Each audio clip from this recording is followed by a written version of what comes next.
had a plan, oh grand and true, to bring back a custom just for you, a dowry's charm to rekindle the fire.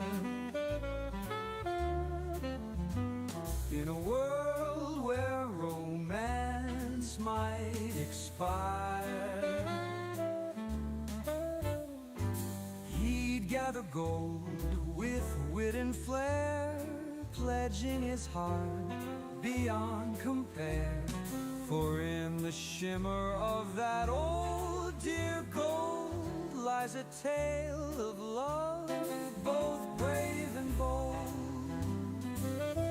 Bring back the dowries, let's make it clear, a token of love that's sincere, building bridges heart to heart, a timeless way to never part.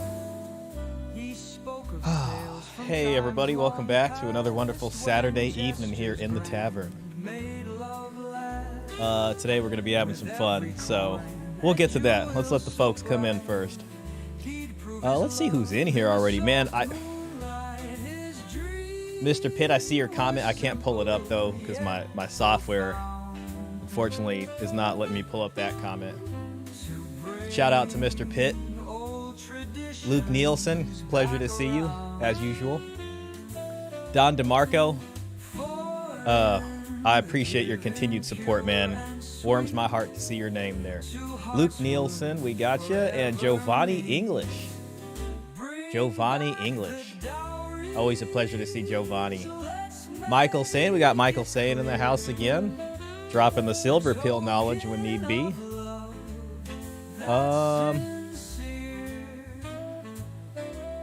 The song's going too good right now. Heart to heart. We got so many good AI songs. I apologize for not uploading those yet. I need to do that.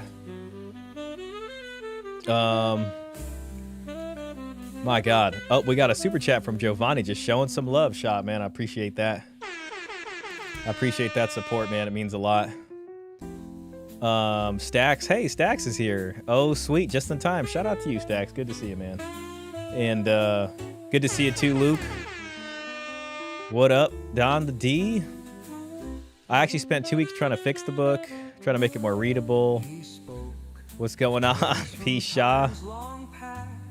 Man, we got all the folks in here today. That's what I'm talking about. Once Klaus gets in here, we'll have a real party going.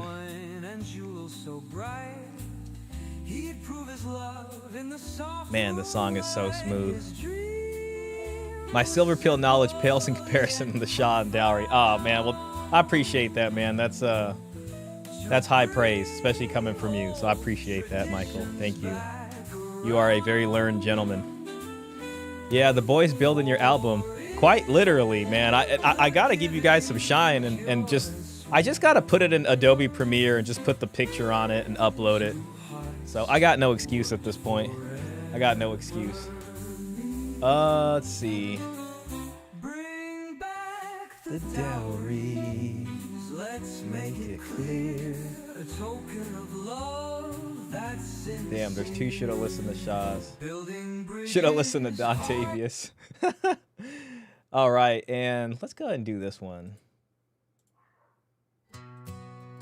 I got some dogs barking out. I got my window open. Hopefully you guys can't hear that. It was 10 years ago. Man, no, I appreciate that, Luke, honestly. Military boys in the house. Shout out to the folks in the military or were in the military, like Luke Nielsen. Shout out to you. Let's go, Mr. Pitt. Klaus is here. All right, man, the party started. We got Klaus in the house. Man, Klaus wrote something in the Discord earlier, and I was like, man, that's like, I just really agreed with everything about it. Hello, Shah. What's up, guys? Nothing like PTSD and potato chips. Yo, coffee enjoyer. Man, it's been so long since I had caffeine, but every time I see you, you just make me want to have like a fantastic just cup of coffee or something.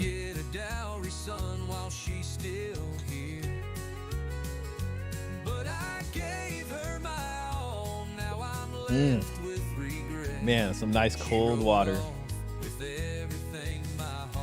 We'll let this song ride out, and then we'll get into what we're doing today. I hope everybody had a good week. It was a long one. It wasn't that bad. I was a little busy work-wise, but I hope everybody else's week went well. I've been working on a sourdough bread, actually. I've been working on a sourdough starter. I mean, I don't know if that makes me trad or not, but it's coming along. There's my sourdough starter right there.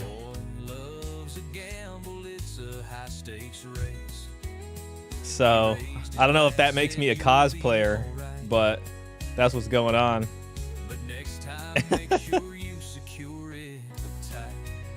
I haven't actually baked anything yet, so I'm trying to get that thing nice and active. But I'm using a whole wheat flour. I'm using a whole wheat flour to do that. So, I don't even know. Yo, Raymond, thoughts and mine. Shout out to Raymond. What's her name? Yeah, I know, right? I don't know what it is, man. I'm just trying to learn how to like just cook everything at home, honestly. It's a pleasure to see it when he starts making sourdough bread. I know.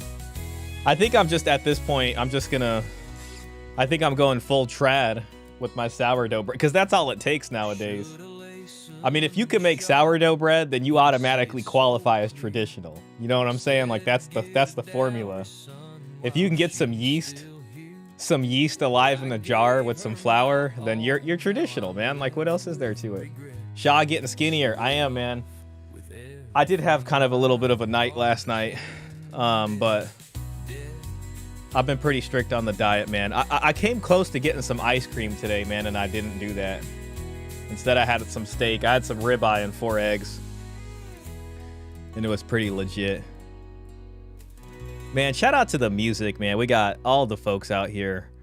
We're going to get some of Luke's music going on later, too. I got to learn how to make chorney bread. Man, I missed that stuff. Yeah, I remember you telling me about that last week. I looked it up. It looks really good. It looks really good. I've just been watching a bunch of videos on YouTube about just cooking stuff. I mean, a lot of bread. The thing is I haven't been eating bread. I haven't had a piece of bread since it's really been in the months, but I did have one piece of bread because I went to have breakfast with somebody a couple weeks ago and I had a little bit of rosemary bread. But beyond that, I really haven't had any bread. So I'm down 20 something pounds. I went from 165 to 142. So I'm down 23 pounds. And I mean, I'm like this close to the 6-pack, you know what I mean? And a part of me is faltering, but I gotta get back on it, you know? And I added brown rice back into my diet on my meal preps, and it kept me exactly at it really lowered my rate of losing weight. We'll just put it that way. I've pretty much been around the same. So that's where I'm at on that. Oh God, what's her name? When he starts making sourdough. Shah cosplaying, exactly. Yeah, at this point, it's just like, man, I figure if I could just make sourdough bread, and I don't know, some other things I can make, I bake chicken at this point. I can do a whole chicken, with potatoes and carrots, and I'm looking at making chicken stock. At this point, I don't know, maybe I'll just switch roles or something, and she can be the provider, and after about 5 to 7 years, I'll get bored and run her through family court, and that'll be it right there, And there's nothing more important than marrying a wealthy woman. As you get older, I'm going to teach you tricks. Sourdough's one of those tricks. A dumb lady that loves just tanning and comes from a family full of perhaps oil money. There you go. Yeah, so shout out to that. We got another guy who may have, I don't think this is really gold pill, but he kind of has a recommendation, which, I'm not saying this is the way, but he's thinking outside of the box a little bit. If you're a young guy and you got nothing going on and you can't figure life out, go on Hinge, set your Hinge to 40 plus, and start dating older women. Find yourself a sugar mama. Call it a day. There we go. Go get that Porsche, go get that GT3 RS, go get that nice car, go live that nice life. You're gonna have to suffer working. Why not just suffer with an older woman? I don't know, guys. I mean, there's his play there. It's the same thing at the end of the day. So get it now. And there's so many older women that are single now because of divorce and that have a lot of money. Like, says right here on the bomb, says get married with a rich woman and no prenup. Boys, get on this. Change the hinge to 40 plus and start hunting. If you're a young guy, I'm sorry. I don't know. You know, I think I'm a little bit more in line with this guy. And there's nothing more important than marrying a wealthy woman. As you get older, I'm going to teach you tricks. And I mean, you know, I'm no strange. I mean, listen, you know, I get it. You know, there's attractive older women out there. But yeah, you know, dowry specifically is what the parents endow them with. But I guess in this new world of 2025, you know, this is an option for some folks. Oh man, I'm so late on the. Raymond says older women are broke. Honestly, Raymond, you're probably right about that. Uh-oh. It's just like, I see a lot of these videos on YouTube, and it's just about people that are just doing horrible in this economy. And you're probably right. You're probably right. Older does not equal rich. What the F? Do not date older women. God, no. Raymond's here. He's just like, no, I've got to stop all these folks. Props to Peter. Absolutely. We're actually going to start off with some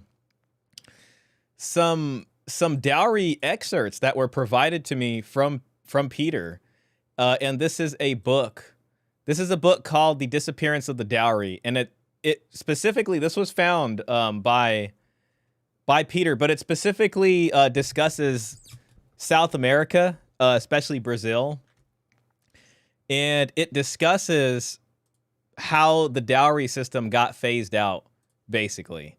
And it's really interesting. And there's some excerpts from here, which Peter shared with me, about it directly ties it to, you know, the love match coming in and all these other kinds of things. So we're going to read some of those. So that's going to be our dowry history. Man, I need a sound effect for dowry history. We got this, dowry, you know, but it's my right. But, you know, that's been kind of my thing. Like, I just plan to, before we get to our main, you know, poll of the show, is just go over, you know, whatever dowry stuff. Just like a little historical something, just to get us warmed up, you know, get us back on the hype there. And then later, you know, move into some other things.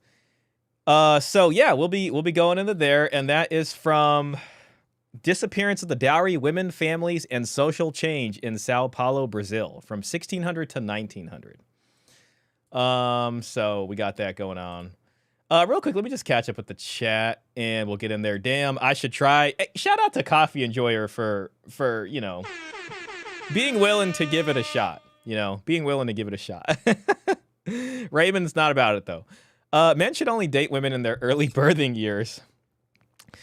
You know, I don't know, Michael's saying, I guess the older rich woman could be a starter wife. You know how there's like starter husbands? So you get that going on, and, you know, then you just run her through family court, show her what that's about. And then after that, you know, secure a little bit of a bag. You got that. You got your starter wife out of the way. And then find the younger one. That's an option. You know, is it morally correct? I guess it depends by whose morals. So yeah. Coffee Enjoyer says cougar hunting. There are a couple out there older that have some dough. I know one to the tune of several million in the bank. There you go. And there's nothing more important than marrying a wealthy woman. As you get older, I'm going to teach you tricks on how to find a dumb lady that loves just tanning. Couple $1 million. Comes from a family full of perhaps oil money. Luke Nielsen, he's watching. See, he's developing the eye for this. Nah, no 40s. 30s or late 20s, but no 40s, from Don DeMarco.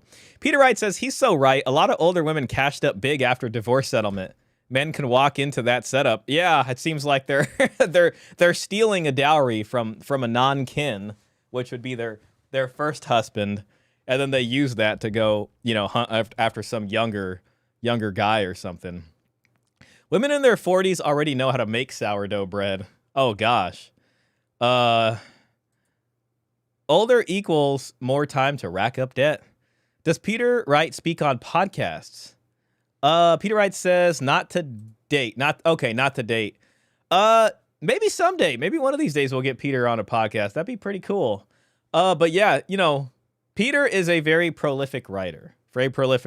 And as you guys know, runs gynocentrism.com, the creator of gynocentrism.com, and has written numerous books for men in the space. Klaus says, hey, I'm 59. My situationship is 44, and she's kept up well. Nothing wrong with that for me.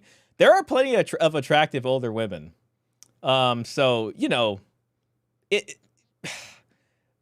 at the end of the day, I think as far as how you're relating to women depends on what you're leveraging into the situation. If it's a low leverage situation, then so be it. You know what I mean?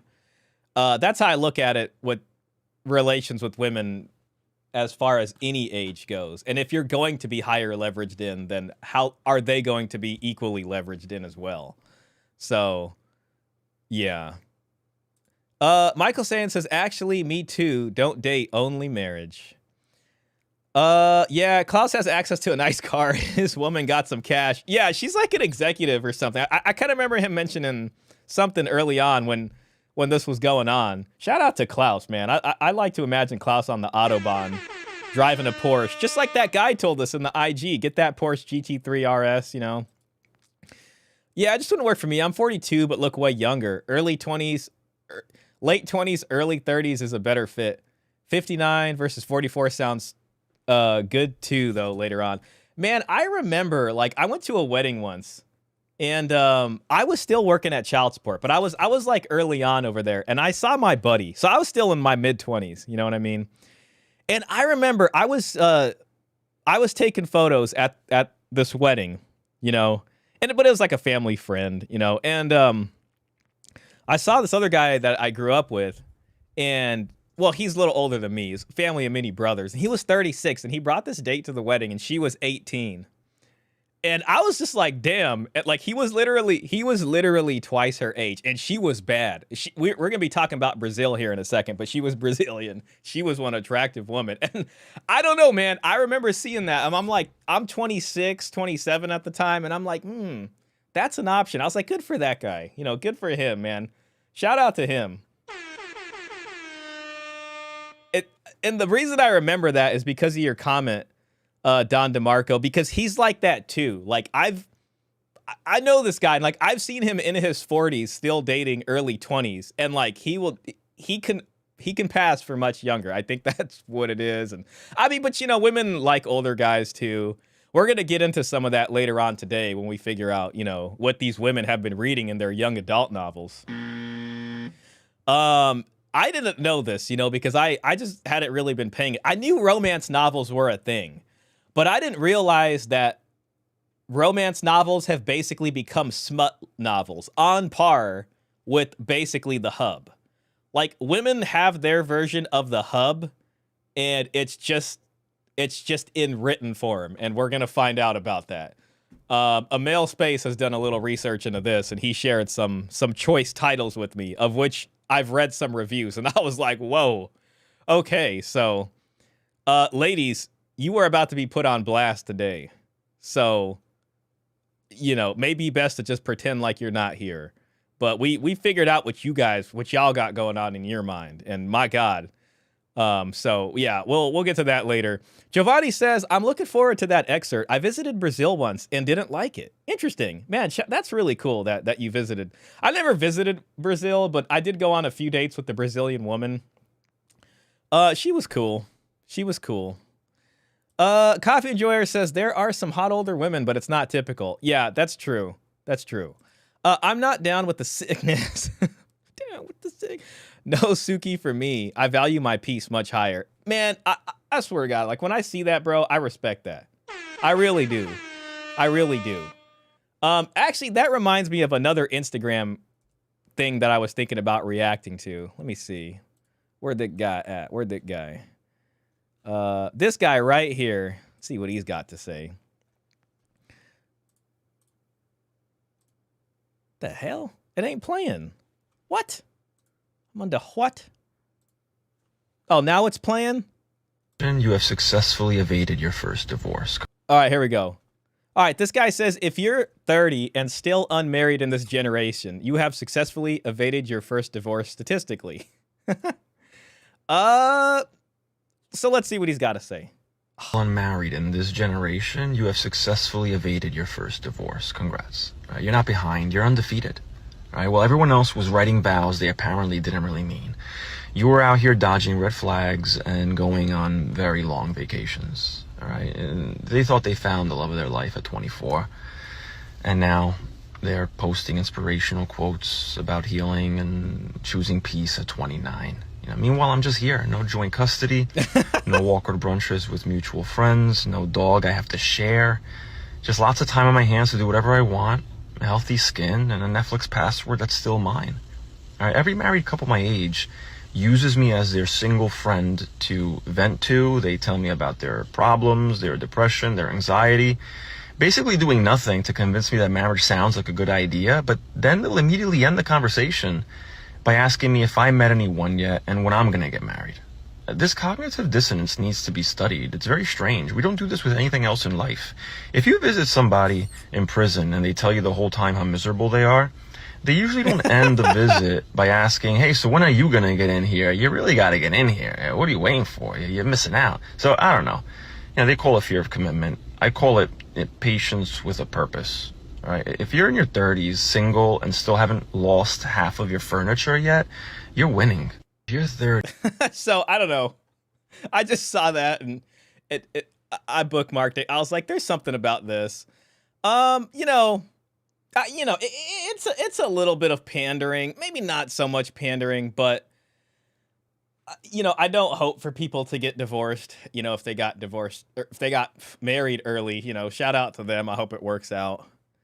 But yeah, statistically, it doesn't look good. But things, hopefully work out for some folks. So shout out to Luke valuing his peace. And this guy clearly values his peace too. So, man, good for him. Let's see what the comments say. I got married in 24 and I'm still married 34 years later. Okay, well, you got married 34 years ago, Mama Hoopa. So you're talking about a different world. Marriage is way overrated. Experienced divorce lawyer here. Oh my God. Is he let's see this guy. Oh wow. Well, he's got 23,000 followers. So yeah, he's a nobleddivorcelaw.com. Okay, well, he's telling us the news. Marriage is not for everyone, but finding someone who you love and they love you back. Okay, so we got the whole love match romance over here. You're not behind. You're undefeated. Married at 26 and still going. 38 years old and divorced here. I approve of this message. This is from a woman. I'm searching for my next inspirational quote. You know what? That made me laugh. I just love your post. So real, so true, unapologetic. I didn't know I'm so successful until I saw this reel. Anyways, yeah, so... I got married at 38. I definitely avoided the starter marriage. Anyway, shout out to them. So, there's a couple more of these. Oh yeah, there was one more I wanted to share with you guys. I saw this. I wanted to share it with you guys last week, but I just never got around to it. And this guy, he says he's a very successful man. And he says that the more successful you get, the harder he finds dating to be. Which I thought was interesting because it's a bit counterintuitive. A lot of the sort of red pill gurus out here will tell you to become a high value man. And once you do that, you'll be like a kid in the candy store and all this kind of stuff. This guy, though, seems to have a little bit of a different opinion. He says dating is cooked for ambitious dudes. So let's see what he's got to say there. The more I realize, the more you improve yourself as a man, the less dating options you actually have. Let me explain. If you're a dude and you have a good career and you have your own place, you're in shape, you're ambitious, maybe you're doing content or have another business on the side, you kind of need someone that's special. Like, if you met a girl and all she brought to the table was her looks. What she needs to be bringing is this. Oh, where's my... Your dowry. There we go. It's my right. And all she wanted to do was travel and party and do rich people shit. Like, it's just not... That's your trad wife for you. Gonna work out. Like, your lifestyles are not gonna align because becoming exceptionally successful is so hard that you either need somebody in that traditional support role that just believes in you 1000% and is just grateful for whatever you can provide in the moment, or you need someone that's also in the trenches, whether that's with you or doing their own thing. And God forbid you have somebody in the trenches with you. You know, I mean, as far as like anybody else is concerned, especially trad cons, you know, she's not meant to be in the trenches with you. You know what I'm saying? Like, you need to just figure out everything here and build yourself up to be able to take care of a woman. You know what I'm saying? Take care of the woman, buy the house, pay for every single thing. You should not buy one video game. You know, your needs come last, right? So, you know what I mean? God forbid she's in the trenches with you. they'll just understand the realities of the grind and like what it really takes. The problem is both of these types are already rare on their own, but they also have to match your physical preferences. So yeah, as you raise your standards for yourself, you're also going to raise the standards for who you allow into your life. And if you keep going, there's just going to be less and less people that are going to meet those requirements. The older I get, the more... So I don't know. That's an interesting point of view. Let me put a poll up on that. Does dating get harder the more you self-improve? I'm just gonna leave it simple like this with a yes or no. You know, I think the pushback on that will be like, no, more women are gonna be throwing themselves at you, sure. But you know, what we see in the red pill space is essentially what that is you're gonna get more short-term prospects. You know, it's gonna be the kid in the candy store and all that. And yeah, that'll be fun. You know what I mean? You can pay for a bit, you know, maybe a little bit easier. It ain't nothing to a bouse. You know, you can go on a bunch of dates. It ain't a big deal to put a couple $100 on it. You know what I'm saying? Dang it, I'm looking for Klaus's comment because Klaus did a great job just summing all this stuff up. I'm like midway looking through all this here. I might not even be able to find Klaus's comment, unfortunately. Klaus wrote a really good comment earlier. I think it was in the Tavern. Oh, here's Klaus right here. Klaus was saying on the Discord, he said, that is exactly my point of view. The information Rollo provides is very helpful on the front end, especially for guys struggling getting attention of women. The unsolved problem is the long-term relationship.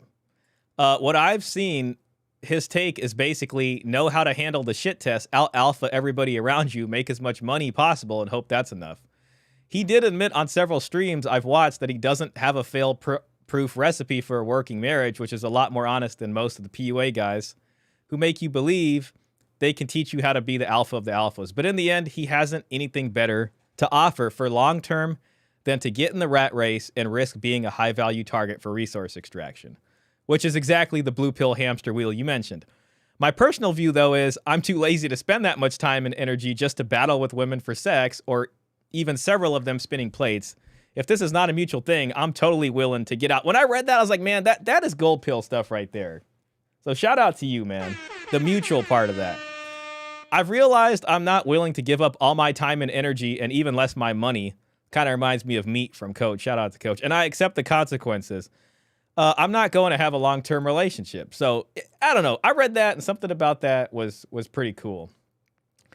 So yeah, let's see what the poll is saying here. End poll. Hey, Base is in the chat. Good to see you, Base. Man, I've missed a lot of chats. I'm sorry, guys. Base says Klaus was cooking here. I've been really trying over these years to challenge how men and women view these relationships and learn to work with each other. Yeah, and I think that's really an important thing.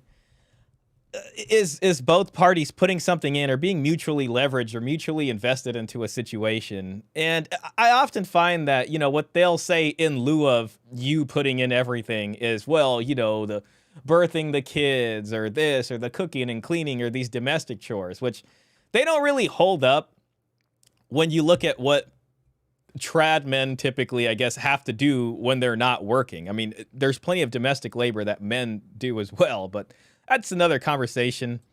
Shout out to you, Base.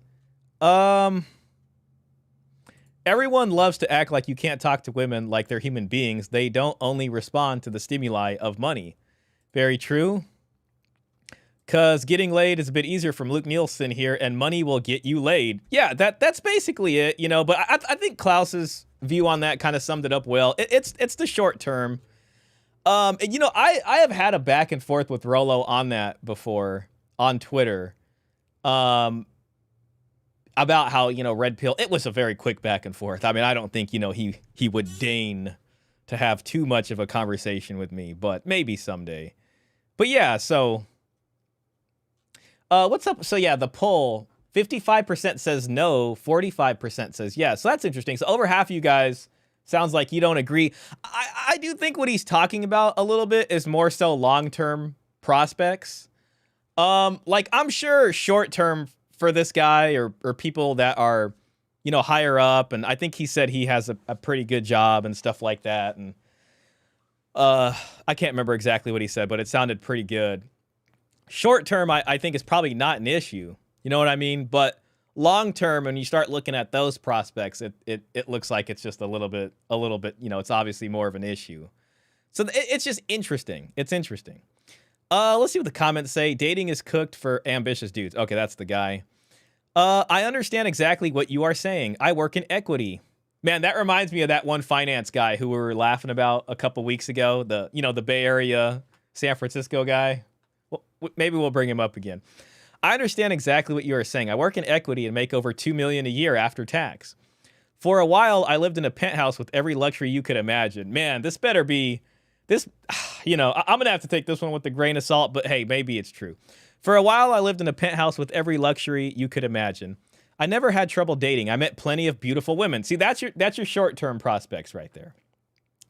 And being in the position I was in, combined with an Ivy League background, man, that guy really sounds like that dude that we always make fun of. I'm sorry. I got to bring him up again. Just, this is what this guy sounds like.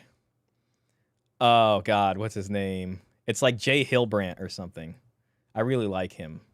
Johnny Hillbrandt. That's his name. Sounds like this guy right here. You guys remember this guy? Oh, my God. You know, right? Have you ever been to Como? Oh, it's so sick. Yeah, well, due to my role, we're able to vacation here consistently. Yeah, the pups are playing in the water, and Tarantino and Montauk are at fencing lessons. Yeah, awesome. Happy Father's Day. Oh, yeah. Okay, here's the Chicago guy. Kellogg. I got my MBA at Kellogg, Northwestern. Yeah. Booth's a great school. Great. Booth is awesome, man. But, you know, we're a little more EQ, less quant. Then Booth. Yeah. But that's the equity guy. That's this guy right here. Still in Chicago, loving it. Yeah. We're ready for the burbs, though. Yeah, we're living in Lincoln Park. It's decent, but we are ready for the burbs. Yeah. We're in a brownstone right now. Kiddos are all at Latin school. Great school, but they'll go to North Shore Country Day when we move to Winnetka. Yeah. So pretty significant purchase we made in Winnetka. The Home Alone house. Not sure if you've heard of it. Yeah. Oh, we're so stoked, man. Totally gutted the interior, man. Yeah. You know, bifurcated the layout so that my wife could have some sort of dedicated infrared yoga suite. I don't know anything about that, but dropped in a full basketball court, hardwood maple floors, just regulation, just so sick, man. Yeah. In our shop. Oh, yeah.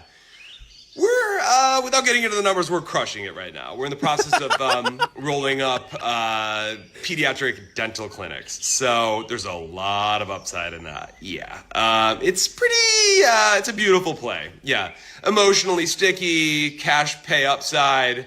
And no one's... I'm sorry, guys. I just got to listen to the whole thing. Price sensitive when it comes to their kids' Invisalign. You know what I mean? Honestly, these doctors, they're thrilled, right? So they get this big upfront check. They get to keep their white coat and never read the fine print, really. So 10 years from now, they might regret the decision to sign, but by then we will have exited already. So yeah. In the weekdays, still at East Bank.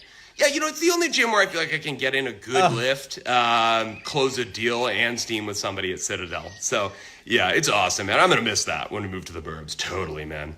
Still in Fulton Market. That's where the office is. Yeah. Okay, I'll stop torturing you guys. I only find that so funny because, like, I know and I've met, you know, enough people in my life that are just like that. Anyways, back to this guy in his penthouse. For a while, I lived in a penthouse with every luxury you could imagine. I never had trouble dating. I met plenty of beautiful women, and being in the position I was in, combined with an Ivy League background, gave me more than enough opportunities.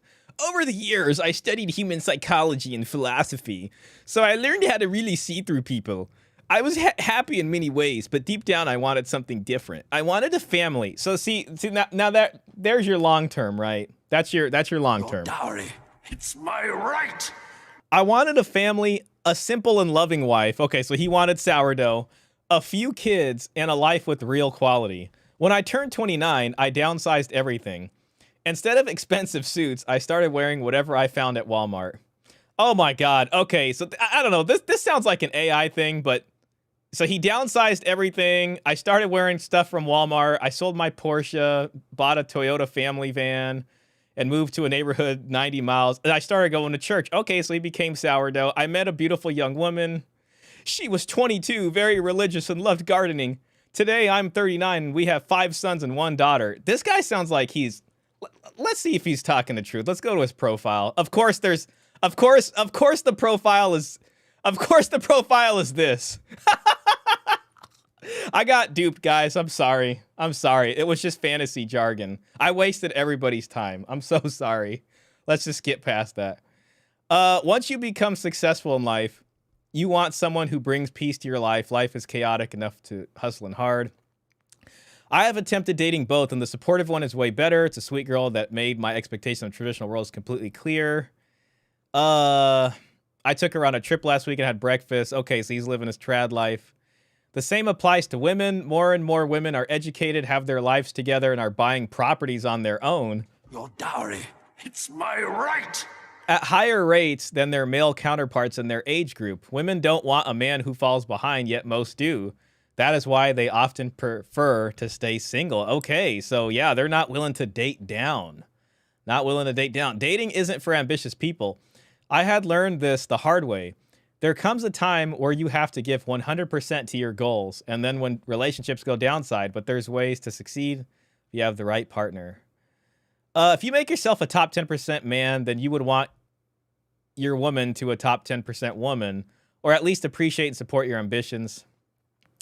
This guy says the problem is people used to get married off or put together at a young age so you could build together. Now people stay single way too long. And how did that happen? Which one of these broads has the richest father? Mm-hmm. Yeah, that's how people got married younger back in the day. So anyways, we'll be doing that. So we'll be looking at this. And if you guys, if everybody's good, okay, I found this video. O'Shea Duke Jackson just like posted this like 2 hours ago. And I know Klaus is going to remember her. Do you guys remember Dr. Bryant? She's the one that literally has a necklace that says Dr. Bryant right here. And we watched her talking to Cam Newton. This was like, that was probably like, I don't know, like 4 months ago. I can't even remember. It was a while ago. But we kind of all just determined that something was going on with her. But O'Shea Duke Jackson has given us a update on what Dr. Bryant has been on, and he put together some things, and she is just about every much a, you know, 1 foot in, 1 foot out person as we all expected. So anyways, guys, moving on to Brazil. What was that? Was that Giovanni that wanted to talk about Brazil or said he was excited for that? This came from a book called The Disappearance of the Dowry. And it focuses in South America and Brazil. And Peter Wright shared this with me. So we're going to read a little bit about this. So let's see what's going on here. Particularly, I'll just read the whole thing, but this is the part that was discussed here, was highlighted from Peter. The new concern with sons suggests that sons and not daughters were innovating by not following their parents' wishes regarding marriage Interestingly enough, this was happening during the period in which a Portuguese law decreed in 1761 was in effect. 1761 law prohibited dowry and female inheritance to the nobility and the very wealthy, and it was precisely they who were part of the court and whose actions were therefore most evident to the state. Thus, it is probable that men from aristocratic families who would no longer receive a dowry or even the expectation of an inheritance from women who were their equals felt free to marry for love, and many married beneath them. Their families who had formerly relied on a son's self-interest to accept an arranged marriage, or at least to make an equal marriage. I really like this phrasing, equal marriage. Equal marriage makes a lot of sense. You know, like there's this talk of equality and stuff like that. But then when you think about what an equal marriage looks like, it's about what people are bringing into the marriage. Now cried out at the seduction of their sons by less wealthy families with marriageable daughters. So the parents, so for some reason, they made it just so nobles couldn't do it for some reason. That's an interesting thing. I'll have to read the rest of this book and understand maybe a little bit more about that. But the parents are watching their sons kind of give in to love marriages at this point, and it's just like a disaster to them. So seduction of their sons by less wealthy families with marriageable daughters, ergo the 1775 law's concern about the seduction of children of both sexes. So that's interesting. This right here is another one, and this is about just dowries continuing into the 19th century. Tradition does, however, retain a clear picture of what Rodrigo Montero de Barros contributed to the bargain. Besides belonging to one of the most important and wealthy families of the empire, Rodrigo was a lawyer, and the Prado family had few lawyers. Rodrigo was thus to represent the family politically. The marriage of Rodrigo to Maria Marcolina therefore followed traditional usage in that the family of the bride benefited from the incorporation of the groom into the family. What differed was the inducement given him. However, the general replacement of love for dowry as an inducement to marry did not occur overnight in Sao Paulo. For, as we saw above, some families continued giving dowries throughout the 19th century. So this is a little bit of information about the transition period and about how the love match has taken over and all these kinds of things.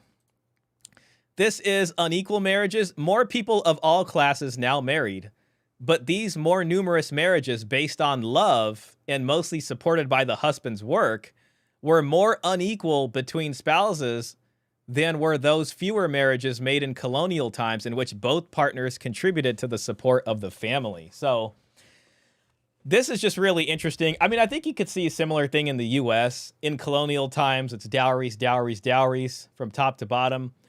And then it starts moving over into love marriages, but you still see, you know, people doing dowries. That's how we got, you know, these wealthy American daughters being married off into European noble families and things like that. And then Congress, New York Senate, I think, had to step in because so much money was leaving, going back to Europe in the form of these dowries. But yeah, again, I just like this use of the word unequal here. And it, to me, that makes a lot of sense, you know. So we're all about equality over here, you know, especially when it comes to equality in marriage. Your dowry. All right. It's my right. And the way you get an equal marriage is that, you know, she brings something as well and is mutually invested. Okay, let's go ahead and see this other paragraph here. This is when the simp intellectual starts coming in. So, you know, you get this kind of, I guess you can even call them a woke class of people, these kind of artist types, these writer types, you know, these New York Times literati types that come in and really start pushing the edge on things. Thus, dowry came to be frowned upon, not only for substantive reasons, but also due to a change in people's perceptions of marriage itself and of men's and women's roles within it. By giving fewer or smaller dowries, parents were objecting to being deprived of the lifetime use of their property. Heirs protested the iniquities of dowry in an inflationary economy by carrying out expensive litigation against their endowed sisters. In the meantime, there were intellectuals who explicitly condemned the dowry and censured men who married for money. So, you know, guys, you know, marrying for money, which was most of monogamous history, started getting shamed. Here come the shame police. While encouraging women to feel they should be loved for themselves alone. What does that sound like? I am the table.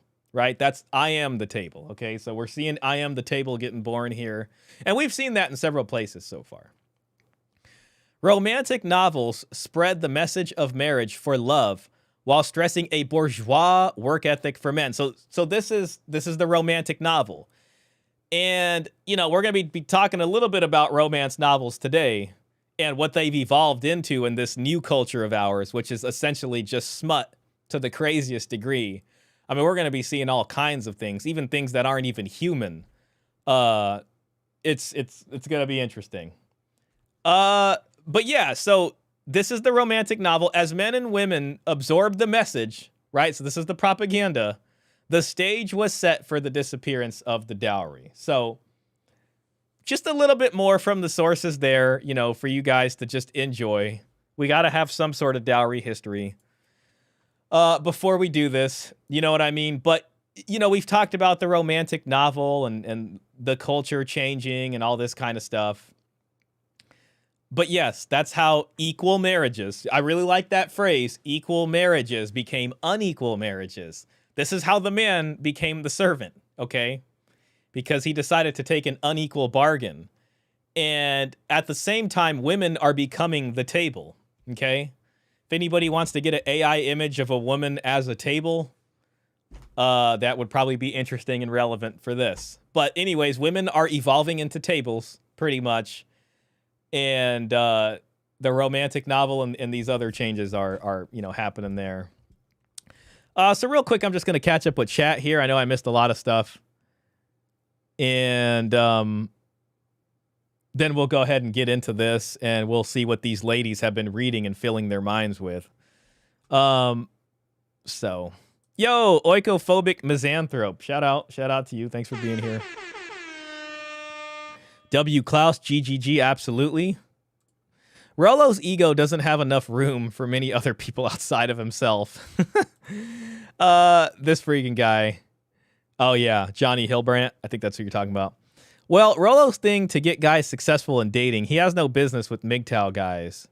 Yeah, you know, that's the interesting thing about Red Pill. Like, again, Red Pill stuff and Red Pill advice, at least back in the day, people might dispute nowadays stuff, but you know, like pickup artist stuff like that, I think there's a little bit of a place for that. Like when it comes to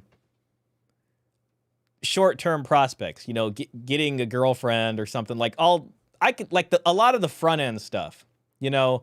And yeah, there is some long-term stuff there. There's putting up with the shit test. There's the dread game. You know, they had the married TRP and all that kind of stuff.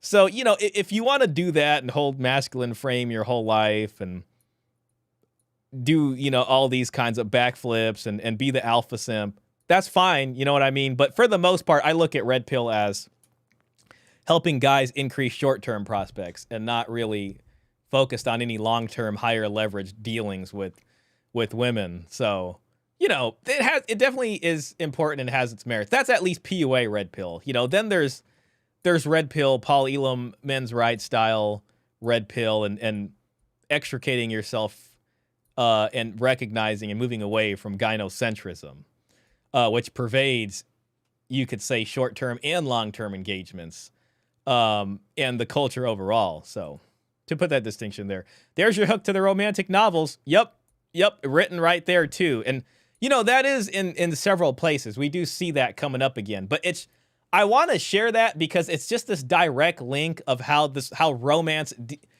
is kind of diametrically opposed to marriages of reason. You know what I mean?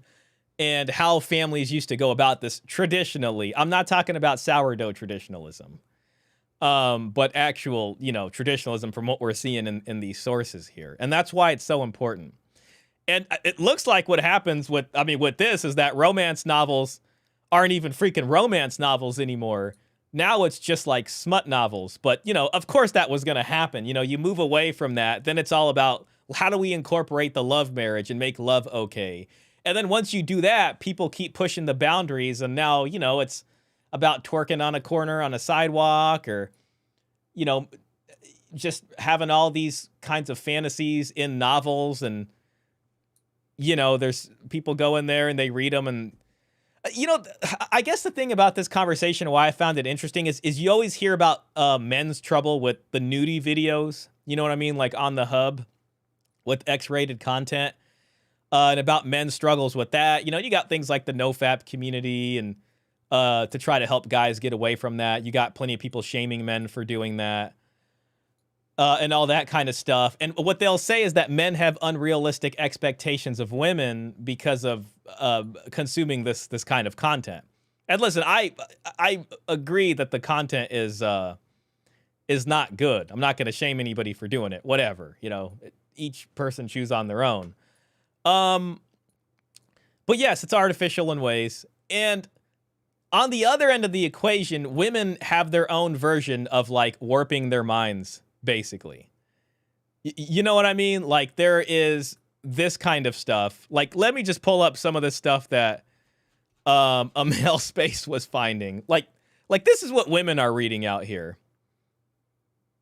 Morning Glory Milking Farm. Like this is what they're into. Unearthly Delights. And you know, this isn't even the half of it. Let's look up a review for one of these books right here. Oh my, I don't even know if I could read a review, but it's on Goodreads. Oh my gosh.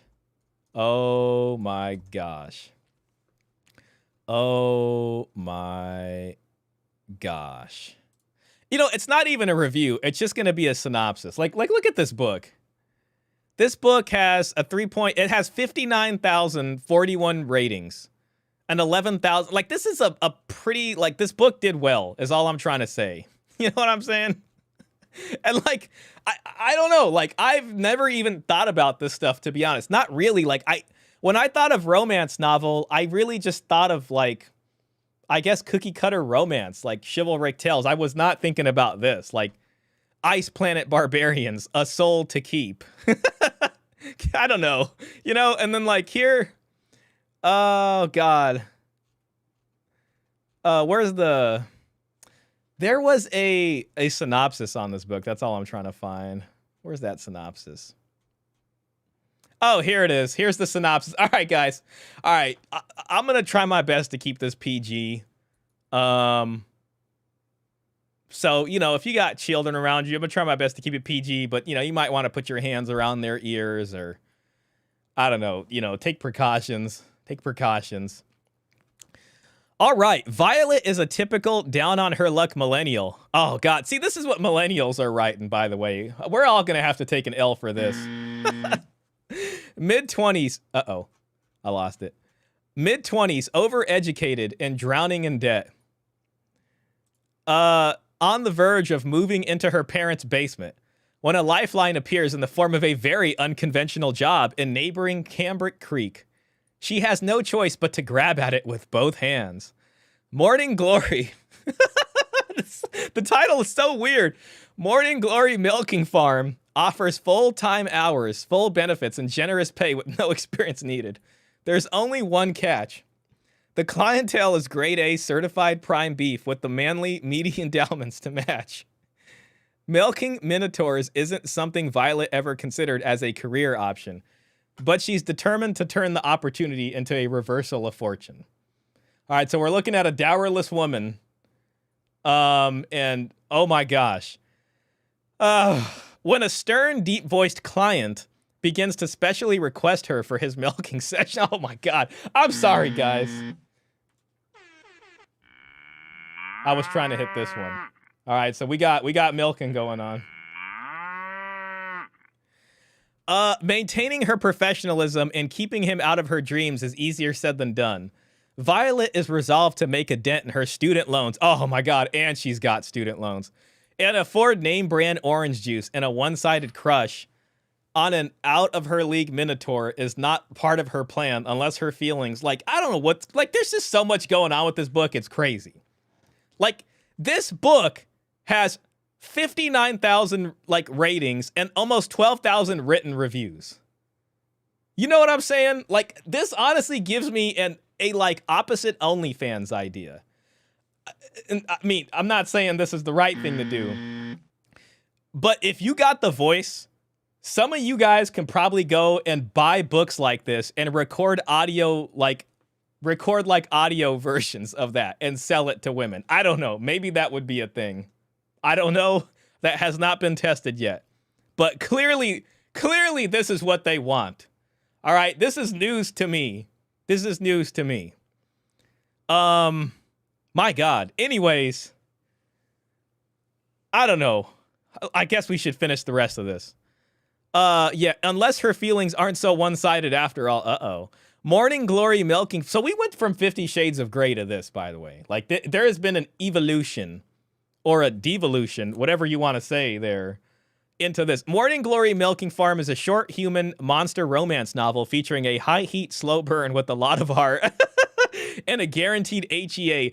I don't know what the hell an HEA is, but it must be code for some type of, I don't know. I don't even know. CWs. Okay, yeah, let's just keep moving on from that. It's going a little crazy. What did I just read and why was it so great? This is from Ruby Dixon. She's got 19,000 followers. It's exactly what you think it is, but not creepy. And the hero is an absolute... Could you imagine if guys were leaving reviews like this on, nudie videos? Which is worse, the nudie video or this at this point? I don't know. I really don't know. You know, are they the same? Maybe. I don't even know what to say. I mean, let me just ask this in a poll. Is this just as bad as the X vids? I'm just going to call it that for YouTube. We're going to have a yes, no. We're going to have a worse. You know what? Let's just leave it simple like this. We'll just leave it simple. Oh my gosh. Okay. Is this just as bad as the X vids? Luke says it's worse. And the crazy part about this is I mean, to be honest, I guess the hub isn't very well regulated in the sense that it's not like they're asking for IDs for people to go view that. So that's a huge problem with the youth. That is a huge problem with the youth. But I'm thinking these novels are probably also just as bad with the youth. You know what I'm saying? And honestly, even if it's not novel form, there's probably places where people just go read I guess you'd call them fan fictions, but they're this kind of thing, you know? Okay, and the hero is an absolute gem. You mean the Minotaur? This is so sweet and smutty. I stayed up far too late reading this, and now I need to read everything else this author has written. You know what I'm saying? I don't know. Guys, if you think shame is going to fix this, I don't think it's going to fix this. The world, delightful. 24 ounces of bull semen. Not so much. Okay, so she gave it 3 stars. If you know me in real life and you see that I read this book, no, you didn't. This is just a mirage. Okay, shout out to her. What has Matilda got to say? Ooh, hold on, before she hits this show more. Me hiding from the fact that I gave a book about milking Minotaur D's 5 stars. Man, we haven't even got into the video yet, and we are deep in it, guys. Do you guys feel like you're knee deep wading in a swamp full of it right now? And to think they call this they call it the Mano Swamp, but what is this? What is this? You know? Anyways, I didn't expect this to be. This is the Femo Swamp right here. Honestly, you know, I think we have found the women version of incels. We have found the leg beards and where the leg beards congregate. I didn't expect this to be good at all, which actually made me appreciate it way more. This is set in a world full of monsters like vampires, orcs, elves, and most importantly, minotaurs. In case you're wondering, a minotaur is a monster in Greek mythology with the body of a man and the head of a bull. But in this book, the only monster is the monster C words. Oh, God. Most of the book is just Violet and Rourke only meeting at the farm, but when they finally start meeting outside of it, it gets to the juicy stuff, like the dirty talk. Oh, my God. Eating this peace leaf is going to be my new favorite meal. Anytime she wants to be stuffed with my fat bull C word, I'll be there to boink you so good you won't be able to remember your name. This is a quote from the book. This is a quote from the book. This is the only book that can say bull C word without having me cringe, and I stand by that. Let's not forget one of my favorite lines. My God, these people are just putting it out there. Like, this is the equivalent of a guy, like, talking about, like, a favorite nude video and saying, my favorite part was when this part of the scene happened, and then this happened, and then it looked like this. You know what I mean? Like, onto, like, a crazy degree of, like, just craziness. You know what I mean? All right, time to get to one of her favorite lines. I want to feel you around my C word, Violet. I want you to squeeze me until your female C has the permanent shape of me.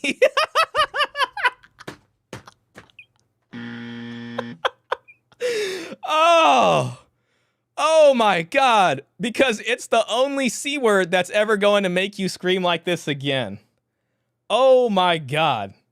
This is who we need right now. This is who we need.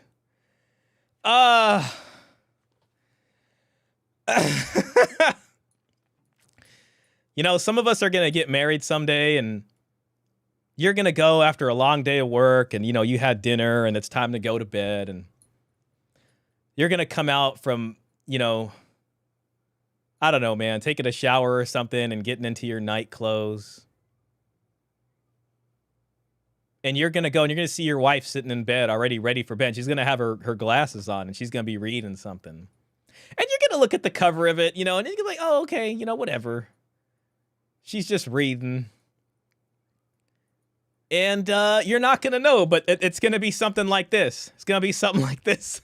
Someone just brought to my attention that I missed Rourke getting some digits. And I ain't talking about a phone number.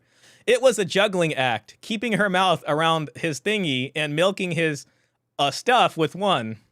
Anyways, we get the point. All right. So I'm sorry, guys. God bless America. It's great to live in a country where I can casually enjoy cozy erotica about a young woman who milks her way to financial, this is from a guy, to financial security and true love with the Minotaur. This is what freedom looks like, and I intend to fully enjoy it before the Supreme Court takes this right away. Okay. Okay, this is from Lacey. Let's see what Lacey's got to say. She's got 12,000 followers. Oh my God, I did not expect to love this, especially with the cover and title. It's a monster romance with the Minotaur. The writing was great, though it does switch between past and present a bit much, and the romance was so sweet. The way he loves spoiling her in his filthy mouth, chef's kiss. I love the concept of this monster world and can't wait to read more already. Okay, and then Literary Lesbian says, I hate how good this was. I was invested. All right, well, shout out to the folks that were invested there. So, you know, this is probably going to give you an idea of what this lady's got to talk about. I'm going to be honest, this is going to be 37 minutes of this lady talking, but there's going to be some interesting points in there. So we're kind of like delving into the world of bookworms. And shout out to the bookworms out here. You know, I read a lot too. I don't want to sell myself as a bookworm. I do appreciate reading, you know. I do wish I could read more. I think I need to read a little bit more. But anyways, yeah, so. Okay, so let me just catch up with some of these comments and then we're going to get right into this. Now you guys have been exposed to what the situation is, all right? This is the situation. And she's going to tell us, like, how big the situation is, essentially, all right? Is this just as bad as the X-Vids? 89% of you said yes. Yes, I would agree with you. 11% said no. 11% of the audience seems to be a fan of Morning Glory. What was that called again? Morning Glory Milking Farm. Okay, well. Okay. Just seeing if there's any comment. Yup, sex sells today from everyone. The graphic art is sick, though. Yeah, I mean, shout out to nice graphic art on a novel. Bay says, chivalric tales are written by men, dear boy, as you will learn soon. Oh, we are learning tonight. We are learning. Chivalric, oh, it's the same. Oh, hold on a second. Giovanni says, that synopsis is A1. Luke Nielsen, yeah, you are we are both green behind the ears when it comes to this. Even then, she's looking to cash out and victim at the same time. Requested images are in Discord. Thank you, sir. Let me get to... Gosh, bro, I just... Yeah, here we go. This is the table right here, guys. I am the table. Oh my God. Yep, there we go. That's the table right there. This is what we got to negotiate with, folks. We're negotiating with inanimate objects at this point. They have objectified themselves to become tables. And fetishizing on the beasties. Isn't that borderline unlawful? Yeah, I wanted to point that out. It was just the rest of the stuff I was reading was so crazy I forgot to. But yeah, and then there's literal interspecies dynamics going on here.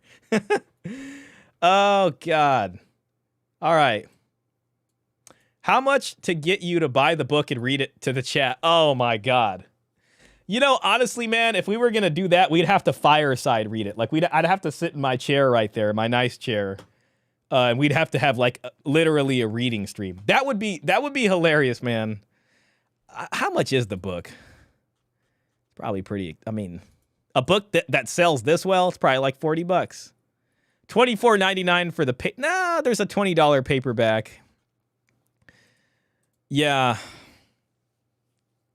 My God. That would be a big commitment, man. I mean, 247 pages of that. Like, you guys really want to hear 247 pages of that? Okay, only enemies. Let's see how that channels. I am streaming on Rumble today. The heck with it. Anyways, only enemies. Yeah. Oh boy, no thanks. That's funny enough, though. We got to bring these books up anytime they try to shame us for whatever. Exactly. Like that's the whole point of this, to be honest. Is just that there's so much of like recognition of the other side, which I get. You know, I mean, I get it, man. Like, there's people on here watching way too much of this stuff, and it ain't good, man. And it does affect expectations. It's unnatural, you know, but many things about humanity is. But what I mean is, like, yes, but this right here hasn't been getting no attention. Damn straight, it's worse. It is. Oikophobic Misanthrope says they are. Paul Aiken talks about the fact that there is no shaming the shameless, meaning it is past the point of correction. Yeah, that's true. If anything, it just gives them more attention. Whatever women shame men for, they're projecting to protect way worse things. Yeah. I mean, I could see that if this book is any clue. Hey, Kyle. Shout out to you, Kyle. The women that buy these books have dogs with snouts that smell like fresh peanut butter. Oh, my gosh. Michael Vick was way less abusive to the canine population. Oh, man. Dr. Random Cam made a good video about how pointless shaming is. Klaus is like, wow, just wow. I can imagine it's fiction, so it's different. And other dodges of accountability are the responses. Yeah, I could see that happening. Are these books age restricted? I don't know. I think we're going to find that out. I would like to think they are. I don't know how you can get away with writing something like this and have it not be age restricted. That would be really bad if it wasn't. So it probably is, you know. This stream is age restricted. I know it probably should be at this point. I mean, I figured we would just. The video's not that bad. Moral of the story is you can be as filthy as you want as long as you have the money and a big, yeah. Well, 2 horns for the Minotaur. You know what I mean. Whenever I see a woman with a discreet book cover, I know what's up. Exactly. Yeah, if she's trying to sit there and be like, I'm just an innocent bookworm, I don't think so. I'm going to watch some nudie vids to get these mental images out of my brain. Yeah, when the nudie videos are actually like not as bad as like the written word here. Kyle Wells says, buy a used copy. It won't be 250 pages when 3/4 of the pages are stuck together.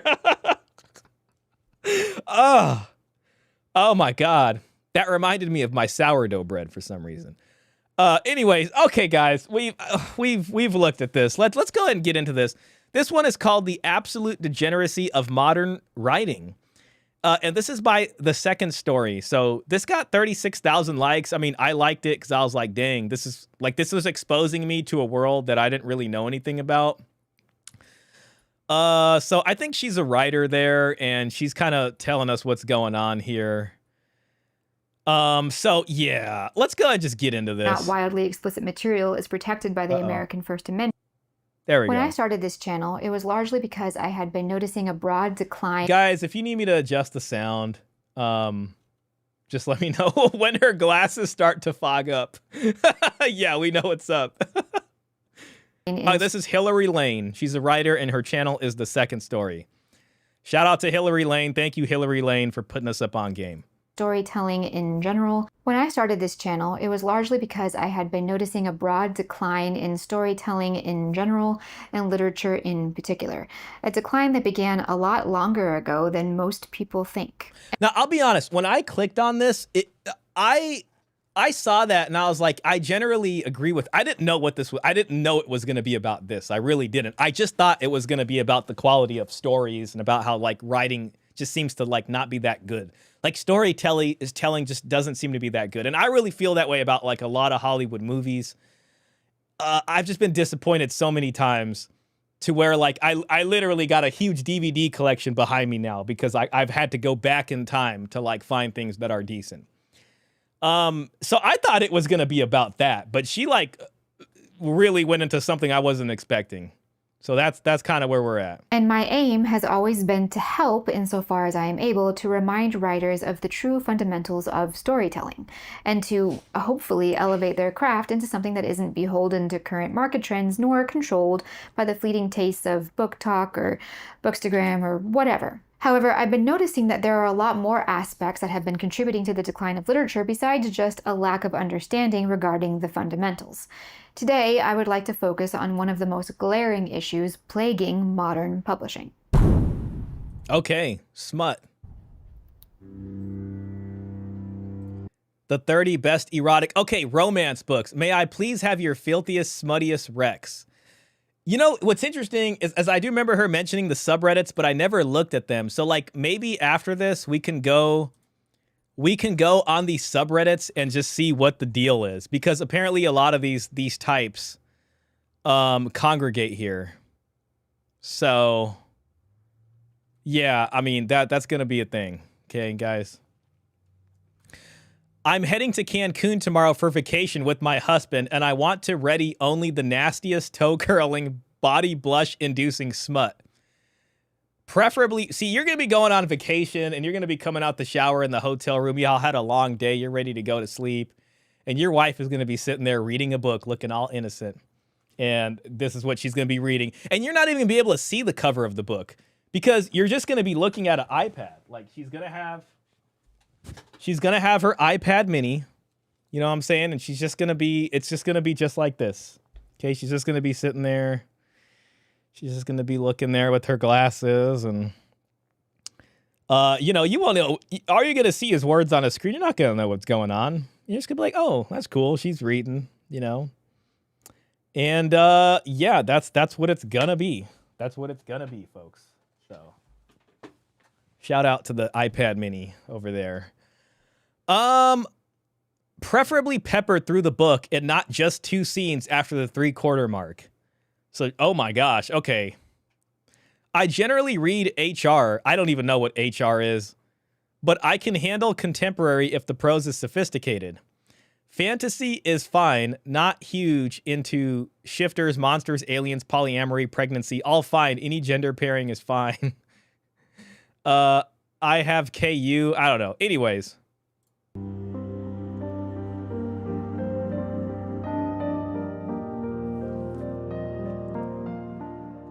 Something you hear a lot is that women have come to dominate the literary world more and more.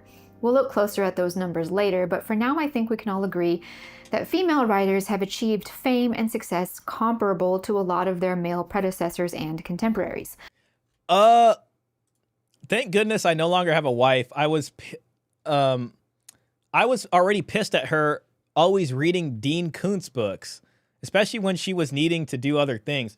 You know what's interesting about that, Luke? I saw your comment from the corner of my eye, and it made me think, like, you know, they'll say a lot, like, I think, like, even Rollo or some of the Manosphere folks will say that nudie videos have kept marriages going on a lot longer than if they weren't there. So they'll say, you know, because of these issues in marriage, men will turn to OnlyFans and things like that. And that has actually helped marriages last longer. What's interesting about the romance novel is like on the other end of that equation is the wife reading a romance novel, and it's like both the OnlyFans or the nudie video content and the romance novel has like kept this marriage going, for a long time, basically. Klaus says, I'm going to ask women what they're reading when they hide the book cover or reading on a Kindle in a very persistent way from now on. Like, hey, would you recommend it? You mind if I read a paragraph? Can you read a paragraph out loud? Reddit is a den of degens. Fact. Yeah, there is definitely a lot of that stuff going on Reddit. Anyone notice the random life-size skull just sitting next to her? Weird.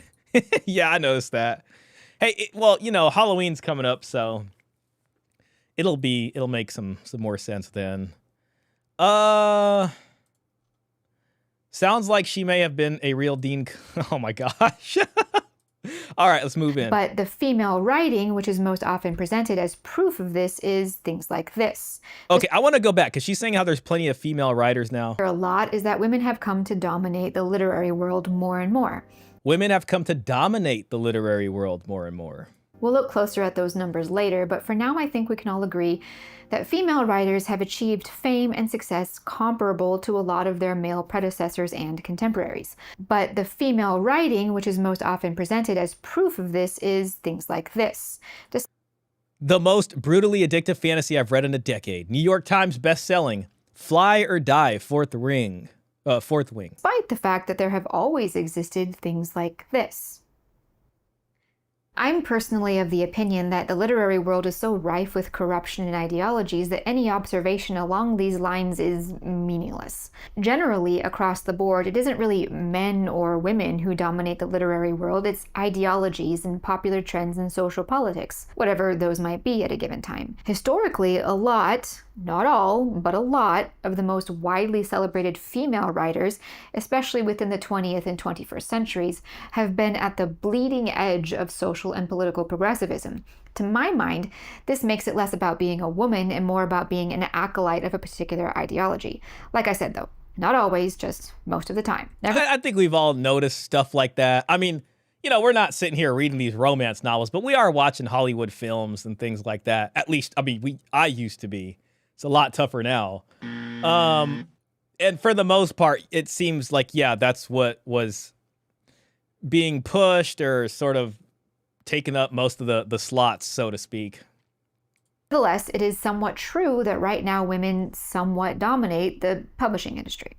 So it's interesting that she says that, like, women are dominating the publishing industry, which is interesting because men don't often think about this, or it's not something I've heard about a lot or even thought about. And what's funny is if, yes, they're dominating the publishing industry, but the stuff that they're writing is like, I don't want to call it degeneracy, but is kind of close to this, type of stuff. But let's see what she's got to say. Maybe she'll clear up some more of this for us. First of all, some housekeeping. Apparently, I will be punished in some mysterious way if I use a certain word in my videos. This word has 4 letters, starts with a P, ends with an N, and there's also an O and an R in there too. So she's talking about Norp. She's talking about Norp. For the course of this video, I'll have to refer to it differently. I'm going to use adult entertainment or adult videos. Oh, yeah. See, that's why I say nudie videos or, nudie videos. Or explicit videos. I don't know.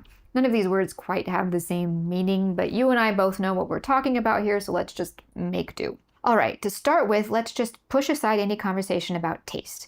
This is not going to be a video about what I like or don't like to read. What I am offering you in this video is not my opinion or my reading preference, it is facts. And the first thing we need to establish is that all this so-called romance fiction and most, if not all, of the current women's literature out there is not women's literature. It's...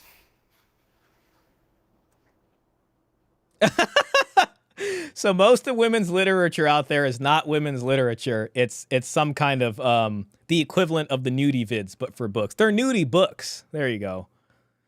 Bare, naked books. As a woman, the most common defense I hear for romance fiction, especially the romance fiction that is so prevalent today, is that it is literature for women.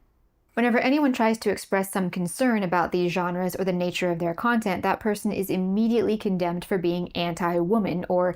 All right, let's listen to that again. I found that interesting. I hear for romance fiction, especially the romance fiction that is so prevalent. As a woman, the most common defense I hear for romance fiction, especially the romance fiction that is so prevalent today, is that it is literature for women. Whenever anyone tries to express some concern about these genres or the nature of their content, that person is immediately condemned for being anti-woman or anti-women's literature. The idea being that these types of books are not just popular among women, but that they define womanhood. And to be It's interesting, you know, so it's like if you're against it, you're anti-woman. It's funny, it'd be like a guy saying if you're against nudie videos, you're anti-male. You know what I mean? opposed to them in any way is to be opposed to women. Women such as myself who are critical of these books are often like said you just don't want women to be free, you know what I mean? You want to it's the criticism is shouted down, and that's I think that's what she's going to get at here, is that's why a lot of this has kind of gone under the radar, because nobody wants to they're kind of hiding behind, oh my God, it's a woman writer. We need to celebrate women writing, you know? to be suffering opposed to women. Women such as myself who are critical of these books are often said to be suffering from internalized misogyny. See, yeah, there it is. So like as a woman, she's saying criticizing it, and they're just like, well, it's just that leftover patriarchy that you haven't, you know, fully excised yet. You need to purify yourself of that patriarchy that's flowing through you. And, you know, the best way to do that is to read Morning Glory Milking Hands. That will help with the purification ritual to get rid of the rest of the patriarchy. You know what I mean? She's correct. The womanist cannot have any desertions. Judging by sales figures, it would appear that the magnum opus of women's literature is the 50 Shades of Grey series, which is basically summarized by Tie Me Up and F Me Billionaire. I mean, and the billionaire may as well be a minotaur at this point. Like a symbolic minotaur. You know, he's got all of the power and all this kind of stuff. The reality about all this is that it isn't a question of woman versus anti-woman or even woman versus man. The issue here is probably one of the oldest ones in existence. It's the normalization of explicit adult entertainment. Whether it's women or men who are trying to do that is pretty irrelevant, because the number one reason anyone has ever tried to normalize this kind of, you know, explicit content is money. But I'm getting a little ahead of myself. First of all, we need to establish this fact very, very clearly. Women's literature is not, you know, just some randomly horny trend in the book industry. In that sense, outside of a handful of odd entries here and there, women's literature doesn't exist. Women haven't taken over the literary world. A four-letter word starting with P has taken over the literary world. Man, that's sad as hell. You know what I mean? You got all these women's writers, and there's not really much you can actually call like true women's literature. It's really just a bunch of smut fiction. That's embarrassing. That's embarrassing. I want to see like a woman's reaction video to this, possibly challenging it, but she's going to get into some numbers later. And, you know, she does a pretty good job of explaining this, so we'll have to just go in. Barnes & Noble and every other major and independent bookseller, especially all those new romance bookshops, have now just become another kind of adult entertainment store. And no, that's not a good thing. Now, I know what you might be thinking. This is not XXX adult entertainment. This is. You are actually incorrect. For a man, average man, I don't know, reading an explicit depiction of a sex act might not really get the job done. Men typically tend to gravitate towards seeing the act on the screen in one form or another. Women have always, on average, preferred to read it, even if some do end up hooked on the filmed version. The female mind has pretty much the same reaction, generally speaking, to the written version. In fact, See that, guys? Aside from women, you know, embarrassing themselves with all this smut fiction that they've been trying to hide from us, this is actually kind of telling us something interesting about, you know, what it takes, you know, as far as seduction goes. You know what I'm saying? Women figured it out with us in the visual thing. For men, it's like we got to, you know, figure out how to get into the mind. You see what I'm saying? She's giving it to us right now. She's giving us the game. She's giving us the game. I need you guys to get your papers and your pencils out, and I need you guys to practice. All right, I need y'all to practice the erotica fiction, okay? And then you're going to get good at that, and you're going to really be able to craft the fantasy for these ladies out here, all right? So pickup artists need to listen to this lady's video and understand, you know, how the woman's mind works. Guys, like the stream. Oh, thank you, Klaus. Yeah, please hit the like button, guys. Hit the like button. That helps me. And I'd be very appreciative of that. Kyle Wells says, Hillary here is doing a bang-up job cosplaying as Dana Scully from the X-Files. She does kind of look like that. Yo, gang, hope y'all are doing good. Hey, Shah, how are you, man? Hey, shout out to you, Karen. Thanks for coming in, man. Karen Takar. Doing well, man. We're just, we are discovering new things today that we didn't imagine. But here we are, man. Here we are. We're learning all about what women like to read. And it is not philosophical texts. It is not that. I noticed that as well. And the skull is the Shakespeare thing. She's cosplaying multifaceted realms. All right, let's move in. Written erotic content tends to have even more of an impact on the minds of women than filmed erotic content. Wow. Why? Because men and women engage with media in fundamentally different ways. When it comes to adult entertainment, your simple, straightforward two people banging video isn't really going to do much of anything for a woman, generally speaking. There have been numerous studies done regarding female sexuality or the differences between male and female arousal, and generally across the board, they'll tell you that women require what is sometimes called mental mapping to be sexually aroused. That is... mental mapping. We have a new vocabulary word. She's going to tell us, but I'll put that into a tab next to this just so I can look at that later for my own research purposes. Mental mapping. Mental maps refer to internal representations of the environment, cognitive maps, and the visual brainstorming tool used for organizing thoughts. Mind maps. Okay, let's see what Wikipedia has to say. A mental map is a person's point of view perception of their area and interaction.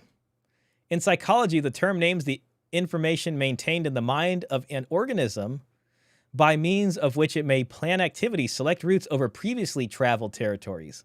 The rapid traversal of a familiar maze depends on this kind of mental map if sense or other markers laid down by the subject are eliminated before the maze is rerun. All right, well, interesting. Mental mapping. There needs to be more story and more opportunity for her to feel empathy. That's just how it is for a woman. Empathy is a huge factor for women in all aspects of their lives, but yes, especially when it comes to erotic media. You know what? Let me just put this in a poll real quick. Do men need to create a fantasy for a woman to, in order to seduce a woman? How about that? How about that? We'll just keep it a simple yes or no. All right, let's move in. With written explicit content, as opposed to your typical material found on the hub, it's a lot easier for the woman to imagine herself as the female in the scene. In addition, as I said, women require an emotion. Ooh, I want to hear what she said about that. Just how it is for a woman. Empathy is a huge factor for women in all aspects of their lives, but yes, especially when it comes to erotic media. With written explicit content, as opposed to your typical material found on the hub, it's a lot easier for the woman to imagine herself as the female in the scene. In addition, as I said, women require an emotional element to their erotic content. So I'm thinking, I mean, I wonder if a lot of these erotic novels or smut novels are written in like a first-person point of view. You know what I mean? I think it's interesting because... I mean, I don't know. I guess there's different types of hub videos, but of the nudie videos, you would think a lot of them are third person. Like they're filmed from a third person point of view. And it would be interesting if the novels women are reading are all from a first person point of view. It is almost impossible in the simple filmed scenes that can so easily do it for men, typically. That is to say, watching Mrs. Smith bang the mailman while her husband is at work is plenty for most men, but a woman will want to know the whole story. She'll want this sexual tension that builds up between Mrs. Smith and the mailman over several encounters, the dangerous possibility that her husband might come home any minute, the explicit fact that the mailman chose her over all the other housewives on the street, and so on and so on. A woman would also prefer some kind of story to bind it all together. That's just how women are.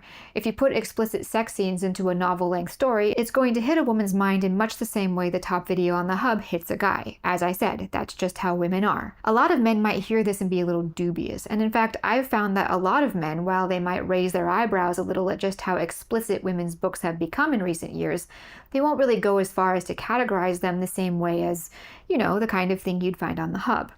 I mean, I'll tell you why that is. That's because they have not sat there. They have not read the synopsis of this book Any guy who reads this synopsis will probably change his mind on that. Just to put that out there. My gosh. Luke Nielsen says she's spitting facts. I think she is. She spit. That's why I had to share it with you guys. I was like, this is interesting. She wants to be Miss Smith. That is her fantasy. That's the mental mapping. Sorry I was late, but who is this woman? Is she a YouTuber? She's a YouTuber. Yeah, she's got a channel called The Second Story. Second Story. And she's a writer. And she's discussing how a lot of women's literature is essentially just nudie videos for women.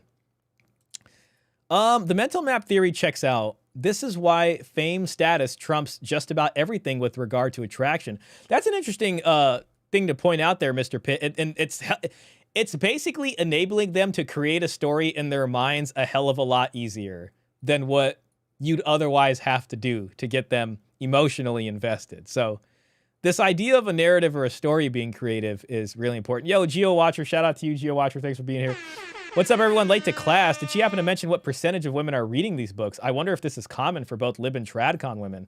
That's a good question, Geo. I don't think she's mentioned that yet. But what she's going to go over is, I think she's going to go over, like, in terms of how many, like, book sales or the popularity of them. So I don't know if that'll go into how many women are reading it, but my guess is that younger women are reading a lot, like millennial age women or stuff are probably reading a lot more of like Morning Glory, where like women from prior to that were probably reading the stuff you'd find in like a grocery store, you know, like your typical romance novel probably. Instead of this like continuous just scenes and scenes and scenes of this. You know what I mean? Hey guys, if you were a smut novel writer, what would your pen name be? If you want to share your smut romance pen name in the chat, if you can think of anything funny, please do so, because I think it'll make me laugh. Well, when they divorce, I don't see much empathy of the women. Part of the mental mapping thing is fundamental to why women that do movies ruin things to put themselves in it, as opposed to just enjoying the characters. Oh, that's interesting. You mean like women who direct movies? I can kind of see that. I'm thinking of one right now. I can't remember the name of it, but I remember like, I do remember one where it's just like, it was the director of the movie, but somehow the movie was about her also. It was really weird. She'll dip her toe into the waters of erotic fiction herself, telling stories of investigating paranormal events and activity with her partner.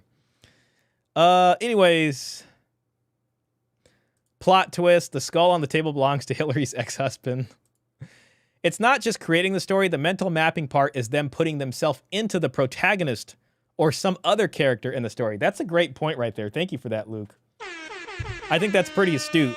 Like, they have to be able to embody this role of that protagonist that's living that out. So we'll have to... That's interesting. Writers certainly find such classification baffling, but let me break down how this works for women. If you look at your average popular romantasy book, those books that have dominated book sales for a few... Romantasy and dominated book sales. Male writers certainly find such classification baffling, but let me break down how this works for women. If you look at your average popular romantasy book, those books that have dominated book sales for a few years now, and which are among the worst offenders when it comes to wildly explicit content, the explicit scenes coincide with the story to some degree. Now, the authors of these stories... Okay, guys, you know I have to do it. You know I have to sit here and read every single word on this excerpt. And I haven't done it yet. I haven't read this, but we're here together. There's 24 of us. Well, 25, including me. And 16 of you have hit the like button, which I appreciate. But of course I have to read every single one of these words. In my Throne of Glass books, oh, it's not an excerpt. It's somebody, it's a writer talking about it. But whatever, let's read it. This is an interview with Sarah J. Maas in Cosmopolitan, April 28, 2017. In my Throne of Glass books, I had that virginity moment, but with this one, I wanted to bypass that, especially in book 2. Mist and Fury has like a 3-day sex marathon, which was actually really fun for me to write. I don't throw in the sex just to have it in there, even though I'm a huge fan of erotic romance. Okay, I tried to make the sex tied to the plot and the characters and make it feel like it is a real result of what's happening in the world and these characters' lives. The marathon was the culmination of not just Rice, and Farah's romantic relationship, but a lot of the plot points that have come out, and it was a big moment of healing for both of them. It was a very emotional thing for me to write. There's definitely more of that in book 3. Okay, y'all better get your pre-orders ready, folks. Book 3's coming in. Now you're tracking. Thanks, Luke. It's the reason women are so keen to be the central character in their fantasy they call their lives, the delusion. I'm seeing it. Base says, here's a key to help you understand women reading these books better. Women are to erotica as men are to silent RPG protagonist, meaning the reader player is projecting onto the character. Yeah, I can definitely see that. That's the mental mapping part, I guess, to use that word, but they're wanting to experience and like sort of live that out in a fantasy realm. Tell you that these sex scenes are there for narrative purposes. They serve either plot development or character development. I don't think that's necessarily true, but let's go with it. Keep in mind what I said about how women engage with erotic content versus how men do. Let's take Sarah J. Maas, for example. I shouldn't have to tell you who she is and why she's relevant to this conversation. Never heard of her in my life. But if you don't know, let me just say that she's the woman responsible for the series of books commonly referred to as... Skilled writers such as Maas understand how the story shape of all aspects of storytelling affects reader engagement. We've talked about this before on this channel. Stories, and even their individual components, must have a story shape. That is, at least one character trying to achieve a goal with some kind of opposition to that goal, culminating in a mini climax in which the character achieves success or failure, or some unexpected thing happens. That's a story shape. Maas is actually pretty good at using this story shape to create fairly well-paced, if highly formulaic stories that really draw the reader in. I mean, anyone can write smut, but not everyone can sell millions of copies worldwide. Whether or not her stories are good stories, I don't... The point is, she understands how the thing works, but then she applies this same story shape to her sex scenes. Of course, I shouldn't have to tell you how sex scenes themselves have a story shape. Oh, yeah. She has stated in many interviews that she endeavors to make sure her sex is plot relevant. A big way she does that is to have the erotic scenes take place at the come down immediately after a major plot mini climax. This incorporates... All right. For my writers out there, for the folks that are coming up with the erotic, pen names and are thinking about getting into this, keep that in mind. That's important. So after a major plot point comes an erotic scene. Okay, just taking notes over here. GeoWatcher says, solipsism. Luke Nielsen says, exactly. Common denominator for what and why we're discussing this. Bay says, I know enough about Sarah J. Maas for the both of us. Shah. I don't know, man. That's probably good, Base. Like, maybe us guys should try to read some of this to find out, like, what the hell is going on. You know what I mean? In the sense of, like, maybe it's just good for men to understand what women want. You know, women will often say they don't want to have to tell us what they want. I don't know. So maybe this is one avenue to do some research there. It's the emotional release of the narrative with the sexual release of the erotic scene. She stated that she often tries to make the significant sex scenes, such as that 2 or 3 day sex marathon, occur at the close of equally significant plot arcs. This is ideal for the female brain, which already seeks a story shape even in sexually explicit content. But from a reader engagement plus female adult entertainment perspective, this means that Maas has doubly hooked her female readers. The story and the extremely explicit content have become inextricably linked, and the explicit aspects have been delivered via the story in precisely the most ideal way necessary to capture the infatuation of the female reader. Another interesting thing to note, if you're not yet sold on the fact that all of this so-called women's lit is little more than 4-letter word starts with P, have a look at how much women's fiction has become subject to categorization norms that you don't... Look, oh, that was interesting. Starts with P. Have a look at how much women's fiction has become subject to I don't know what website this is, but these are tags. So this is kind of what they're looking for, I guess. That's interesting. They don't seem too terrible. Categorization norms that you don't see outside like the hub or fan fiction, which has become just another form of... Oh, never mind. Yeah, theirs is different. Okay, she was just showing us normal categorization terms, and then it gets bad. Have a look at how much women's fiction has become subject to categorization. See, that's not bad. Gifted, superhero, and enemies to lovers. That's all like standard story stuff. norms that you don't see out. This is different. MF romance, age gap, Boston employee. Oh, okay. Class difference. Okay. Your dowry, it's my right. Grumpy and sunshine, height difference. Wow, that's like a whole thing. Side like the hub or Multicultural, arranged marriage. Okay. Okay. Let's read some of these arranged marriage novels. That's probably some in the past. There. fan fiction. Forbidden love, fake relationship, enemies to lovers. Nothing like a good enemies to lovers story. Best friend's parent. Okay, parents, step sibling. Oh my gosh. Okay. Which has become just another Hurt to comfort, insta love, marriage of convenience, cheating, pregnancy, second chances, secret child, love triangle. Form of debauched adult entertainment. Sure. Kinks in play. Yeah, okay. Fan fiction that isn't smut does theoretically exist, I guess, but that's like saying there are non-explicit OnlyFans creators. Within those spheres, the common term used for this categorization is a narrative one or even a literary one. Trope. People talk about tropes all the time. Tropes are fine. There's nothing wrong with them. They're a common tool for literary analysis.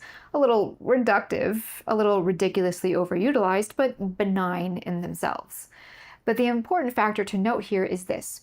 When it comes to women's arousal, they need far more specific things than men do. So a woman's sexual entertainment taste will always be 1,000 times more specific than a man's. So that's interesting, because I kind of saw it as the opposite. Like when you think of nudie videos and categories, it always seemed like the guy's side had all these specific categories, but she's saying like women's are even more specific. I don't know if she means by category or just in general for what they need, but that's kind of interesting. I'll ask Grok to help me spice up my content. I can help. I can't help but think that Hillary would deem my complete obliviousness to a prolific female smut writer is irrefutable evidence of an oppressive patriarchy. Possibly. Bay says, I've dabbled. I think you're right. Even nothing else to get a little empathy. Like I said, this is kind of like their version of playing video games. It does, and I can see that. I could see that. It's interesting. I don't know. I'm trying to think more about like the writing medium. Like video games, I guess you can say is more visual. I mean, there are video games with like a lot of story or like you got to read stuff like Metal Gear or something like that. But I guess you could say it's overall more visual, It's just interesting how writing and reading and storytelling and in the mind it is for women. It's interesting. Erotic pen name, Barry McCockner. That's exactly the kind of stuff I was hoping to hear. Excellent, Giovanni. That right there. You can sell like America's Next Great Romantasy, as she called some of these. Just a lot more flicking the bean, if you know what I mean. Oh yeah. Tube Stormer, women fill in the blanks in their own head, caught up in their own story, they get turned on. Shout out to you, Tube Stormer. Thanks for being here. Kyle Wells says, we don't need screens to flick our beans. Yeah, I know, right? And it's like, meanwhile, they got their iPad mini Kindle, going app open. All right, I think I get it. Role play in the bedroom. Guys, get your Minotaur costumes ready. Exactly. And we're not talking about just for Halloween. All right. I'll leave that to you, my man. I don't perform for the Suki. I don't even engage with them. They want you to master lying to them. Well, that reminds me of a question that It's Complicated. John from It's Complicated asked me very early on, which is, what is the difference between seduction and manipulation? Especially when you're talking about lying, you know what I mean? But it's like putting them in this other world that maybe doesn't meet reality is an interesting thing. Let me end this poll. That's been up there for a while, guys. Let me just end that. And then we'll get back to the mission at hand here. Do men need to create a fantasy in order to seduce a woman? 82% say yes. 18% say no. Okay. When a woman seeks out a new book, she'll look for specific cocktails of tropes for that thing she needs to feed her specific hungers. Or, I guess, thirsts. A quick perusal of the book recommendation section of the romance books. Okay, this is that subreddit.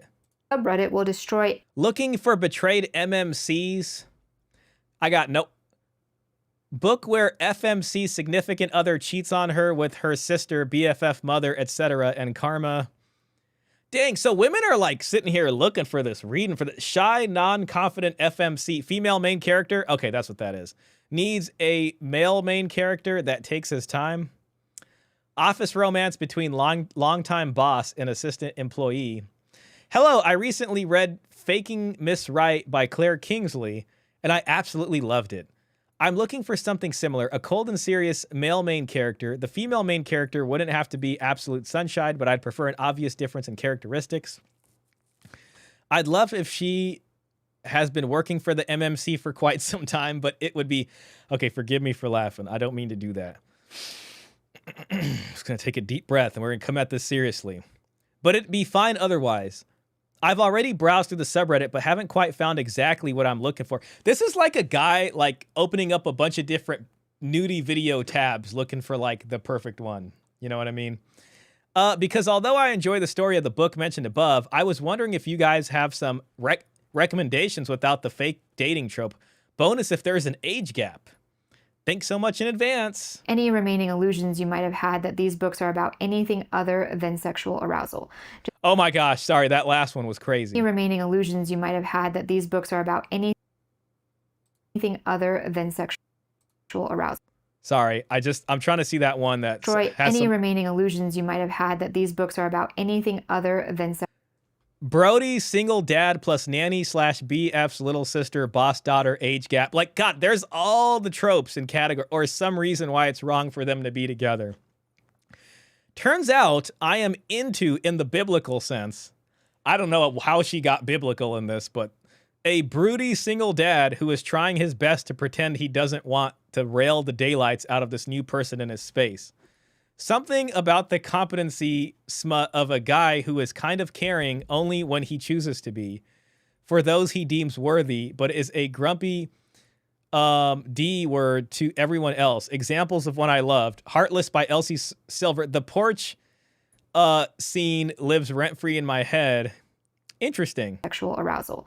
Just take a moment and look at some of these. Can you honestly say... Posting again because it was taken down. The title pretty much says it all. It can be physical or abuse, sexual abuse. Either is fine as long as it's written with care and not just used for shock value. I need suggestions for my next read. And love the very sexually experienced male main character expresses during his first time having it without a condom. I really like the reformed player aspect. Okay, there's an archetype for you guys. There's an archetype there of the reformed player aspect, and the more vocal he is about how it feels in the moment, the better. Would prefer CR. Don't know what that is. Only because I'm really into that genre right now. No real triggers, but if there is cheating, I would prefer it was accidental one-time thing. Man, it is very specific. It's definitely very specific, like she said. Say that this attitude towards women's fiction has to do with anything other than sex? Give me the redheads. Okay.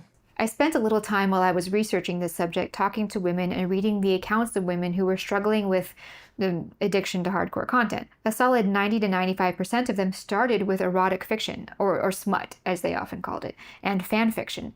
A few stated that they didn't really ever get into videos, often because videos couldn't feed their precise needs. Several mentioned that they had quit the video content only to fall back on erotic fiction, and had happily arrived at the realization that there was functionally no difference between the two. I read an account from one woman who noted that she preferred written smut because within books and fan fiction she was able to find things that would have been illegal in video form. So that's nice. Oh, okay. It appears that women's literacy was a tragic misstep in human evolution and societal progress. Once again, victory has defeated us.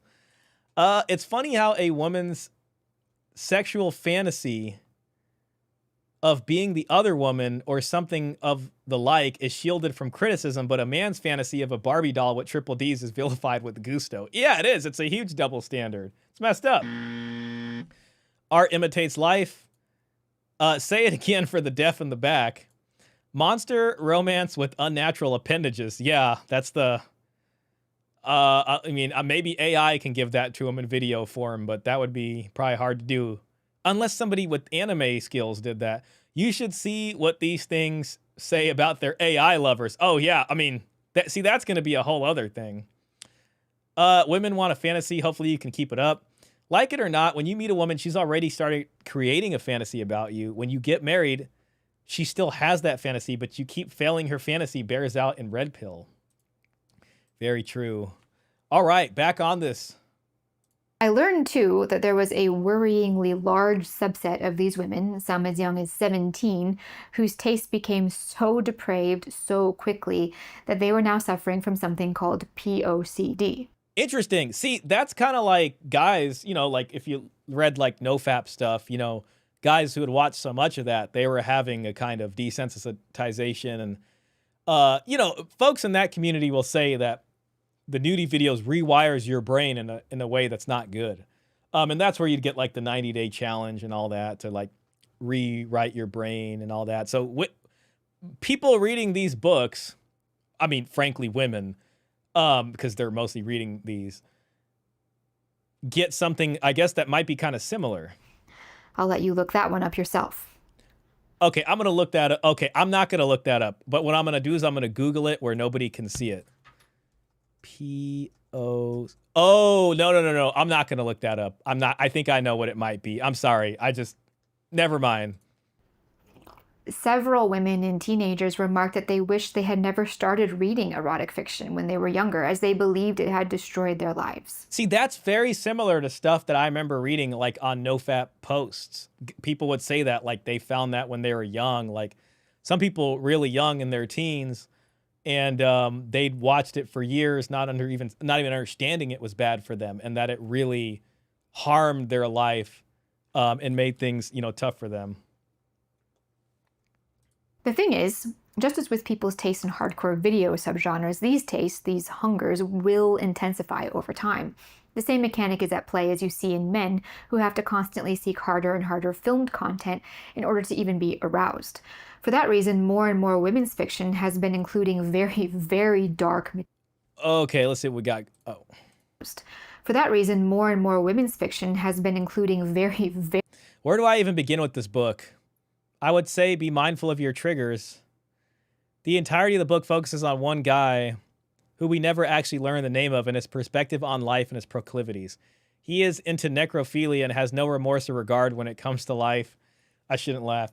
Hey, let me just ask you guys, just in like your own dating experiences, like, have you guys like gotten wisps of this? Because, you know, it's like when I look back at dating and, you know, some of the conversations I've had with women in my life, and when I started dating, like, I was always surprised at, I hate to admit it, I always thought like guys were like the kind of worse about this or were like more dirty minded, so to speak. And then as I got to know more women and, you know, they opened up to me about things, I was just like, part of me is like, damn, like I didn't understand like just how, you know what I mean? Like some of their stuff is like way out there. And then learning about these books, it's like, oh man. Have you guys, let's see. I don't know how to put this question. Have you guys dated? Have you noticed this kind of stuff while dating, you know, in your dating experiences with women? I guess what I'm trying to say is like them expressing their, have you noticed these kinds of fantasies with women you have dated? I mean them sharing some of them with you. Like some of them, I mean them telling you guys like about it. Because there have been times where it's just like, oh, that was surprising. I didn't guess that. That's interesting. And actually, when I look back at it, and I think of even several women in my life, and there was like these commonalities, like where it does kind of go that way, it seems, you know. So I'm just interesting. What's dating again?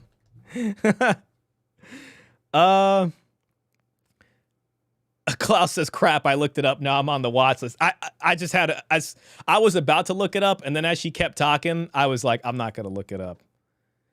Maybe it's not the equivalent to the NoFap thing. Maybe it's just something way worse. Dapper Dev on YouTube has actually called it out though. Yeah, no one is talking about the women. A worrying large subset. Yeah, I mean, I think it's something that's important for parents to be aware of too, you know, as your kids are growing up. You might think about it in terms of like the hub and, you know, maybe limiting that. But then there's also these books. So, you know, you might want to double check what kind of stuff, you know, it's something to think about. Something to think about is all I'm saying. Is that where you're trying to find someone compatible for marriage? No. Oh, damn. Things have changed. It's for hookups and foodie dates. Not my bag, baby. I hear ya. How deep the rabbit hole goes, Shah. Yes, it does. Yes, it does. Bay says, dating women taught me that they aren't any different from us men in this regard. They want to get stroked down as much as we want to do it too. It's true. It's honest. It really is true. It really is true. And, you know, the kind of tradcon sort of thing, basically, you know, I think what Paul calls the romantic ethos. You can say gynocentrism, but it really is romantic chivalry. Romantic chivalry, or at least what exists of it today. Hey, check out this Game Boy Advance SP that I got working. It really like makes you, because of the pedestalization, you know what I'm saying? Like women can't be morally impure, you know, like women are just like the moral ones, you know, they're pure and all this stuff. So a lot of guys have trouble maybe thinking that, yes, women think about that kind of stuff too. And that's where stuff like red pill content, I think, has kind of blown the lid on a lot of that. But it is true. And my gosh, is the evidence overwhelming? Stack says, I once had an ex-girlfriend tried to shit test me saying she wanted to go with her to India for a holiday, so she had a high chance of being harassed and I would have to fight to defend her. Yo, Stacks, I believe you only because a similar thing happened to me with the woman I dated for a bit. And she expressed that as like a fantasy of hers. I was just like, damn. I was like, damn. Yes, so I believe you, Stacks. You are not making it up. Yes, and that your ex-girlfriend is not the only woman out there that has expressed that.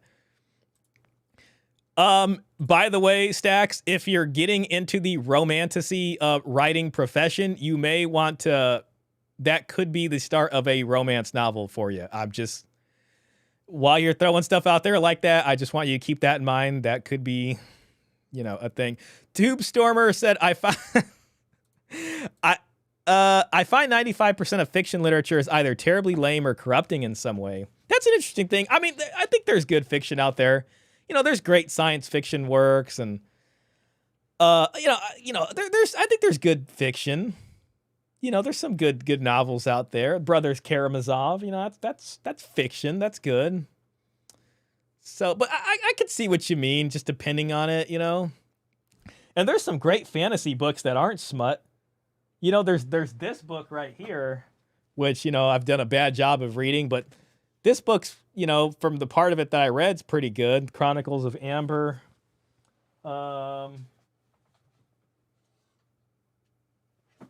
You know, this book's pretty good. Soldran's Garden. I only read part of it. I still got to finish it, but you know, it was pretty good. We got some. You know, we got Ender's Game. That was a pretty good. I read that one fully. You know, Isaac Asimov.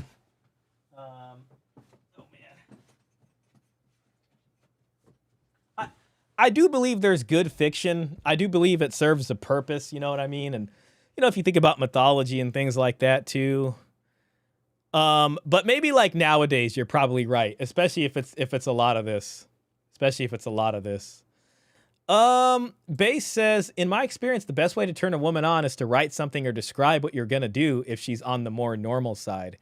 Yeah, I think a lot of that happens through text message too. You know what I mean? Like if, you know, it's kind of a thing. Like I've certainly had like back and forths like that or discussions like that where I know that they like that, you know, and I mean, it's not to this level. Don't worry, necrophilia isn't part of that, but you know what I mean? Like a little bit of that kind of stuff. But a slut is just going to want to get smashed. Kyle says, I once was getting razzed by a female. Razzed. Okay, I'm sorry. Okay, I once was getting razzed by a female coworker for having a morbid sense of humor and perverse thoughts. One night she tried to something on YouTube on her phone. I clicked the search bar. Interesting. What was her first most recent search, you might wonder? How about fat people on the toilet? Oh man, fat people taking licks right now. Women are every bit as out there as men, like always. They just have plausible deniability. Yeah, I think that comes from the cultural gynocentrism. You know, women are these pure beings, unlike men who are just these, you know, ravenous beasts. Kind of like in that story, Morning Glory, Milking Hands, you know, where the main guy is like a minotaur. But you know what I mean. So I hear what you're saying. Luke Nielsen says base, that's true. But you also have to be the one she wants already too. Won't work for a normal guy. Dostoevsky is timeless, very much so. I've read a couple of his novels and I've enjoyed it. Women being saved by a guy from the other guy. Women being saved by a guy from the other guy is fairly common. One example is Edward saving Bella from being attacked by some guys. Oh yeah, in Twilight, and that was anti-smut. Yeah, I could see that. Very dark material, be it disturbing age gaps, torture, abuse, even rape. Women don't start out wanting rape fantasy fiction. That's something that happens over time as they become desensitized to more mainstream content. I don't know how many videos and reviews I've seen by very young teenage girls who say the explicit sex in Sarah J. Maas's books is very mediocre and vanilla. That would be because they're already desensitized and crave harder content. Wow. Yeah, that's just... It's interesting hearing her talking about it because it really does mirror, you know, just how it is with guys struggling, you know, with nofap and all that kind of stuff. Honestly, though, by now I should have convinced you that these books are merely mass-produced hardcore adult entertainment and that their readership consumes them in much the same way one would consume any other form of, you know, four-letter word starts with P, and that the result of that consumption, especially on a large enough scale and on a long enough timeline, is pretty much the same as any other form of hardcore entertainment addiction. So let's move on. Now, okay, I just entered the poll, by the way, for you guys. Have you noticed these fantasies with women you've dated? 71% of you guys say yes, 29% no. Let's assume that you can get someone to concede that, yes, this is all, you know, a written form of the same kind of crap you'd find on the hub. At that point, what happens is someone will insist that this is somehow the ethical type of adult entertainment. We'll get to that. Or they'll start trying to argue that this kind of written explicit content has positive effects. I've heard all these... That's the gaslighting right there. No, it's good. Arguments. I've heard people say that the heavy amount of sex in these books creates some kind of sex-positive environment for female empowerment. I've heard people say that books like these increase readers' empathy. I've also, as I've said, been told that objecting to literature like this is inherently anti-women. First of all, let's talk about empathy and the chemical reaction romance novels have on the female brain. There are so few studies that have been done on adult films' impact on women and almost zero studies that have been done on erotic literature's impact on women. That's really interesting right there. Gosh, I mean, I don't know, like, you know, if they try to do anything about it, I mean, at the very least, they should put some sort of age thing on it. But I think going around and censoring it is probably harder than censoring nudie videos because a lot of it's written text. I guess you could try to, but I mean, ideally it would be behind some kind of an age thing, you know. Klaus says, I'm going to make AI write a book about a woman being saved by a bear and from a bad man in the woods. I'm going to be rich. Also, I'm going to make bear costume. You know what the sad part is? Like, Klaus, I feel like it needs to be more out there than not. Like, she needs to get kidnapped by the bear. She needs to milk the bear a couple times and then maybe get saved by some guy. Like, if you don't have that in there, it's not going to appeal to them. Like, just getting saved by the guy might not be enough anymore. Like, these people, they really need a lot of the stuff in there to get their hit, you know? This is one of the most criminally understudied areas in human existence. Something I hear all the time is that romance novels increase the reader's empathy. I doubt it's that simple, but let's say it is. Women are empathetic by default. That is not something that romance literature gives women. I mean, I think most humans are maybe have some empathy in them. So long as you have, you know, another hemisphere of your brain. like the right hemisphere that maybe does that a little bit better. You know, are women more empathetic than men? To be honest, I don't really believe that. I think humans both share an empathy to some extent. So Klaus has a winning formula. That is a wet dream for a lot of the fembots too, even. You should see the anime stuff. I have to watch my youngest like a hawk. Well, I mean, listen, I like anime. You know, I got some on my shelf over there, but anime can be kind of like a gateway to some of this stuff. I mean, not like there's good animes, but then there's like the bad anime, you know.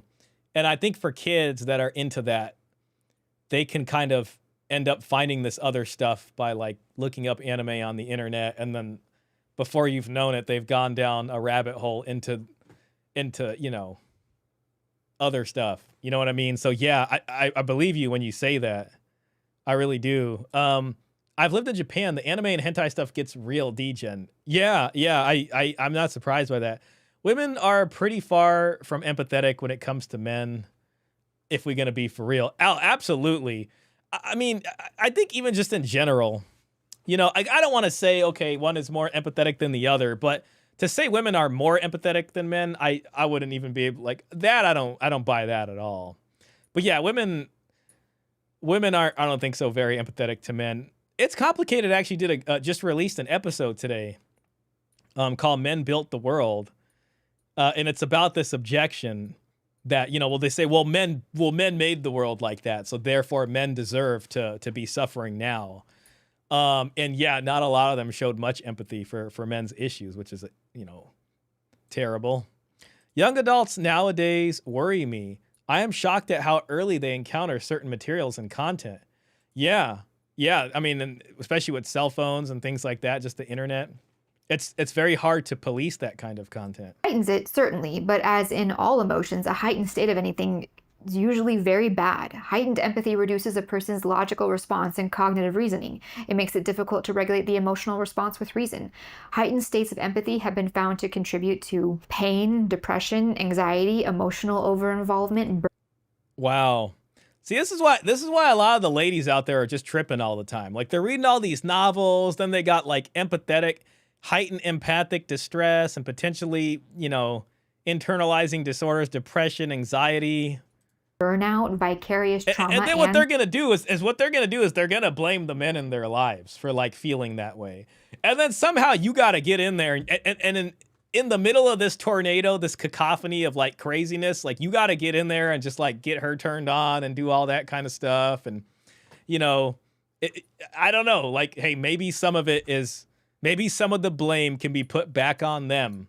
You know what I mean? Like maybe put down the smut candy bars for like a little bit of time in your life and like just rewire your brain a little bit. You know what I mean? Like, let's get the no-fap for women going on. I think there is a no-fap women, but something that really calls this out. Post-traumatic stress disorder. Like I mean, right out of the stuff. gate, the fact that romance books heighten empathy in readers is proof that despite the intentions of the writers, these books arouse readers, whether they want to be aroused or not, which is an unsettling thought all by itself. So, imagine you're a young woman and you're reading a steamy romance in which the main female character is being mistreated in some way by the male character, and this female character feels arousal at this mistreatment.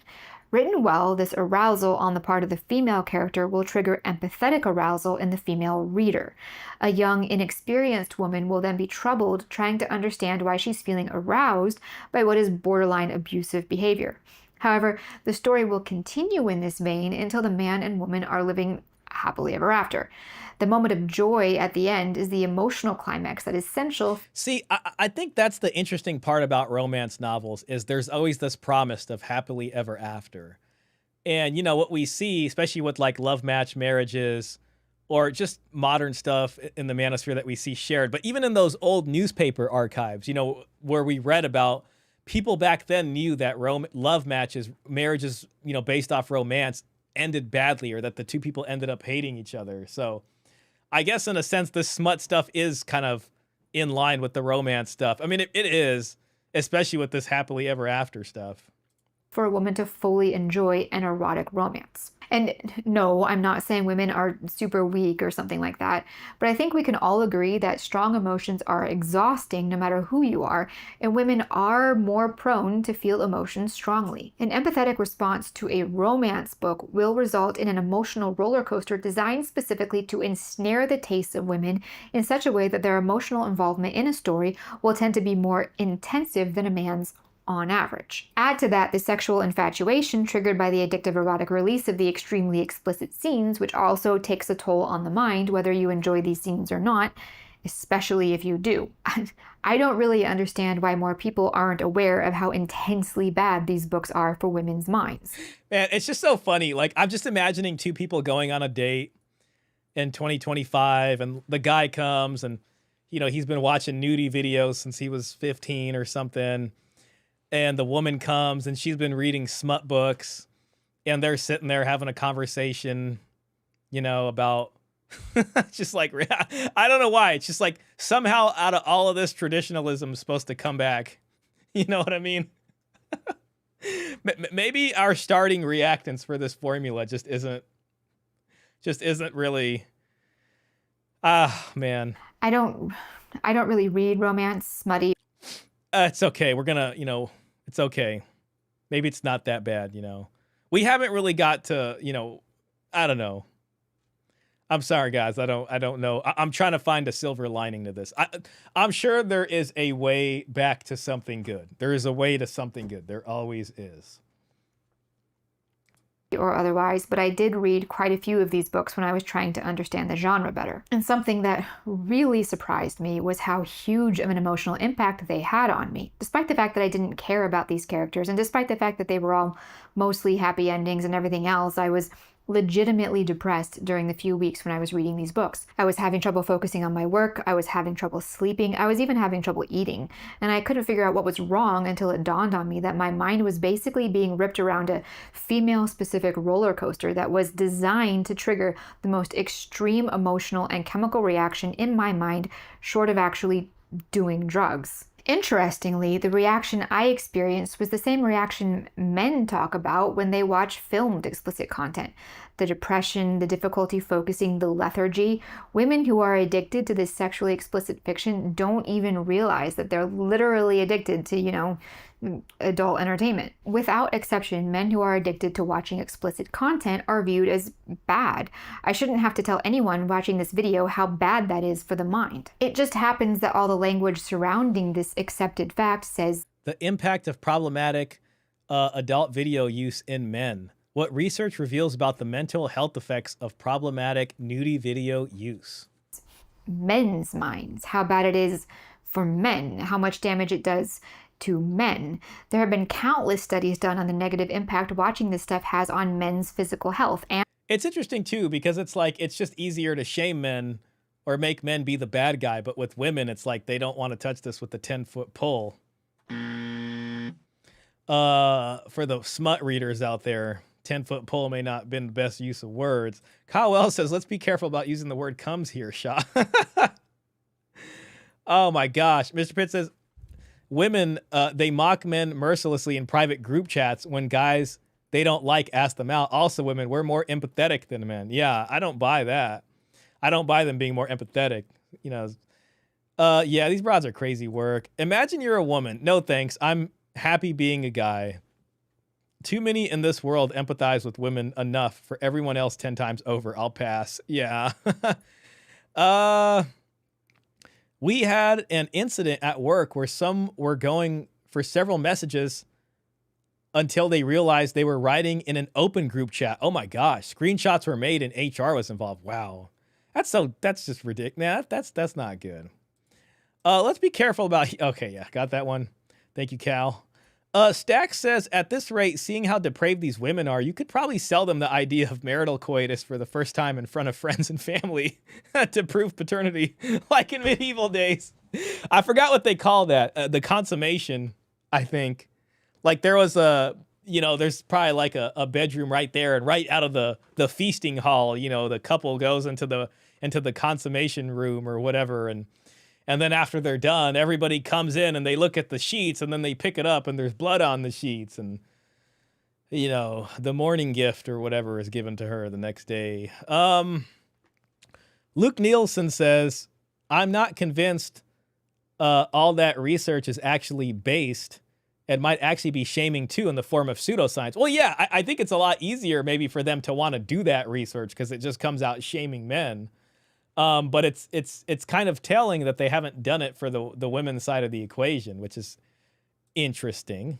And mental health, on their relationships, friendships, professional lives, and on their character.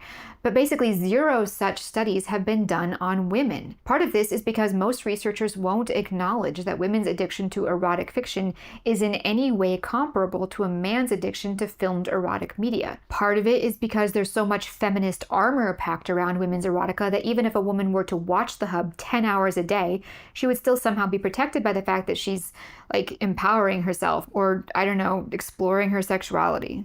Interesting. So reading Morning Glory Milking Farm is empowerment, and yeah, this is what feminists are currently, you know, on the front lines fighting for. Social political reasons, most people won't touch that with a 10-foot pole. When it comes to men, that makes sense. I mean, there's so much feminist sort of stuff, dogma, shielding this and cloaking this, and this is what's being created behind that shield, is this kind of stuff, and it's just slowly releasing into the population at large and getting these young women while they're young, unfortunately, and creating all these issues. And a lot of people, maybe even scientists or people, you know, whoever, politicians she mentioned, but probably also social scientists or whoever, psychologists don't want to touch this because they'll look anti-women if they do.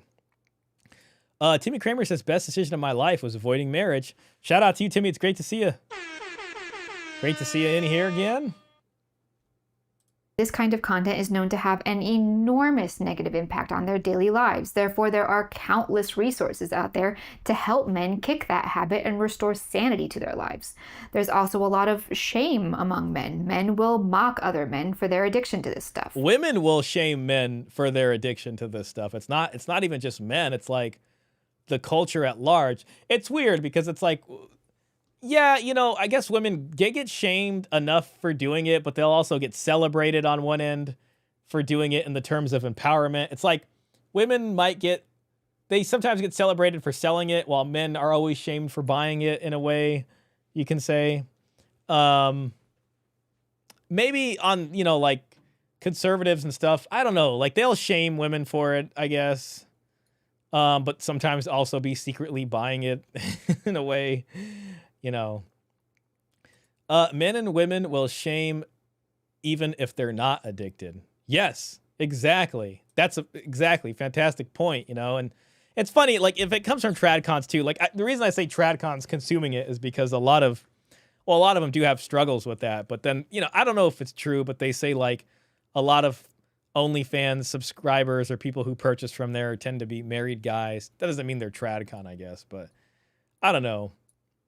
Yes, but I agree with you, Luke. They will shame even if they're not addicted. It's just, if a guy is caught having a bad thought out here, it's like you're gonna get shamed. That's all you want? That's all he wanted the whole time. That's all he's interested in. But for women, nothing. There are no resources to help women kick their Beggar's Daughter. I did recently learn of a few resources for women. Okay, so there are some resources. So she put that in there probably after she filmed it. An online resource and support group for women whose lives have been impacted by husbands. Well, let's blame the husbands first. Or loved ones caught in the web of nudie videos or addiction. Okay. Collection of devotionals specifically written for Christian women struggling with lust. I wonder if this is more about romance novels or if it's just more about women that are out there just on Tinder, you know, swiping right and making it happen. It doesn't really mention the romance novels, you know. It's just more about general sex addiction. But, you know, there's things out there that exist. addiction to erotic literature, at least none that I could find, and any woman who feels shame when reading this stuff is said to be suffering from internalized misogyny and is advised to blaming men. It's just women, you know, women who are empowered and are strong and independent but still choose to read this stuff. It's somehow because of men and the system that men built. focus on overcoming the stigma by, you know, reading more of these books. Other women will Okay. Yeah, so it's just like you only want to get rid of reading it because of internalized misogyny, but you should free yourself and read more of it. shame when reading this stuff is said to be suffering from So internalized women who feel shame in reading it. misogyny and is advised to focus on overcoming the stigma by, reading more of these books. Other women will help her in this endeavor. To this end, there are romance book clubs with completely expected names in which the pursuit Book sluts. Fate mates. of women's fiction can be enjoyed without shame. I read one account from a young woman who said that when she realized she was addicted, she sought help from a therapist who treated the matter as if it was nothing serious at all. No different from, like, a chocolate addiction. Addiction to, appreciation of erotic literature is presented to women as female empowerment and whatever various other hot words are part of the current feminist lexicon. If a woman were to express discomfort with the proliferation and increasing intensity of sexually explicit material in women's fiction, she is painted as an enemy, a prude, or, my personal favorite, a slave to the patriarchy. They'll say Romance novels provide space to explore sexuality in relationships. This is from Quinn Levine.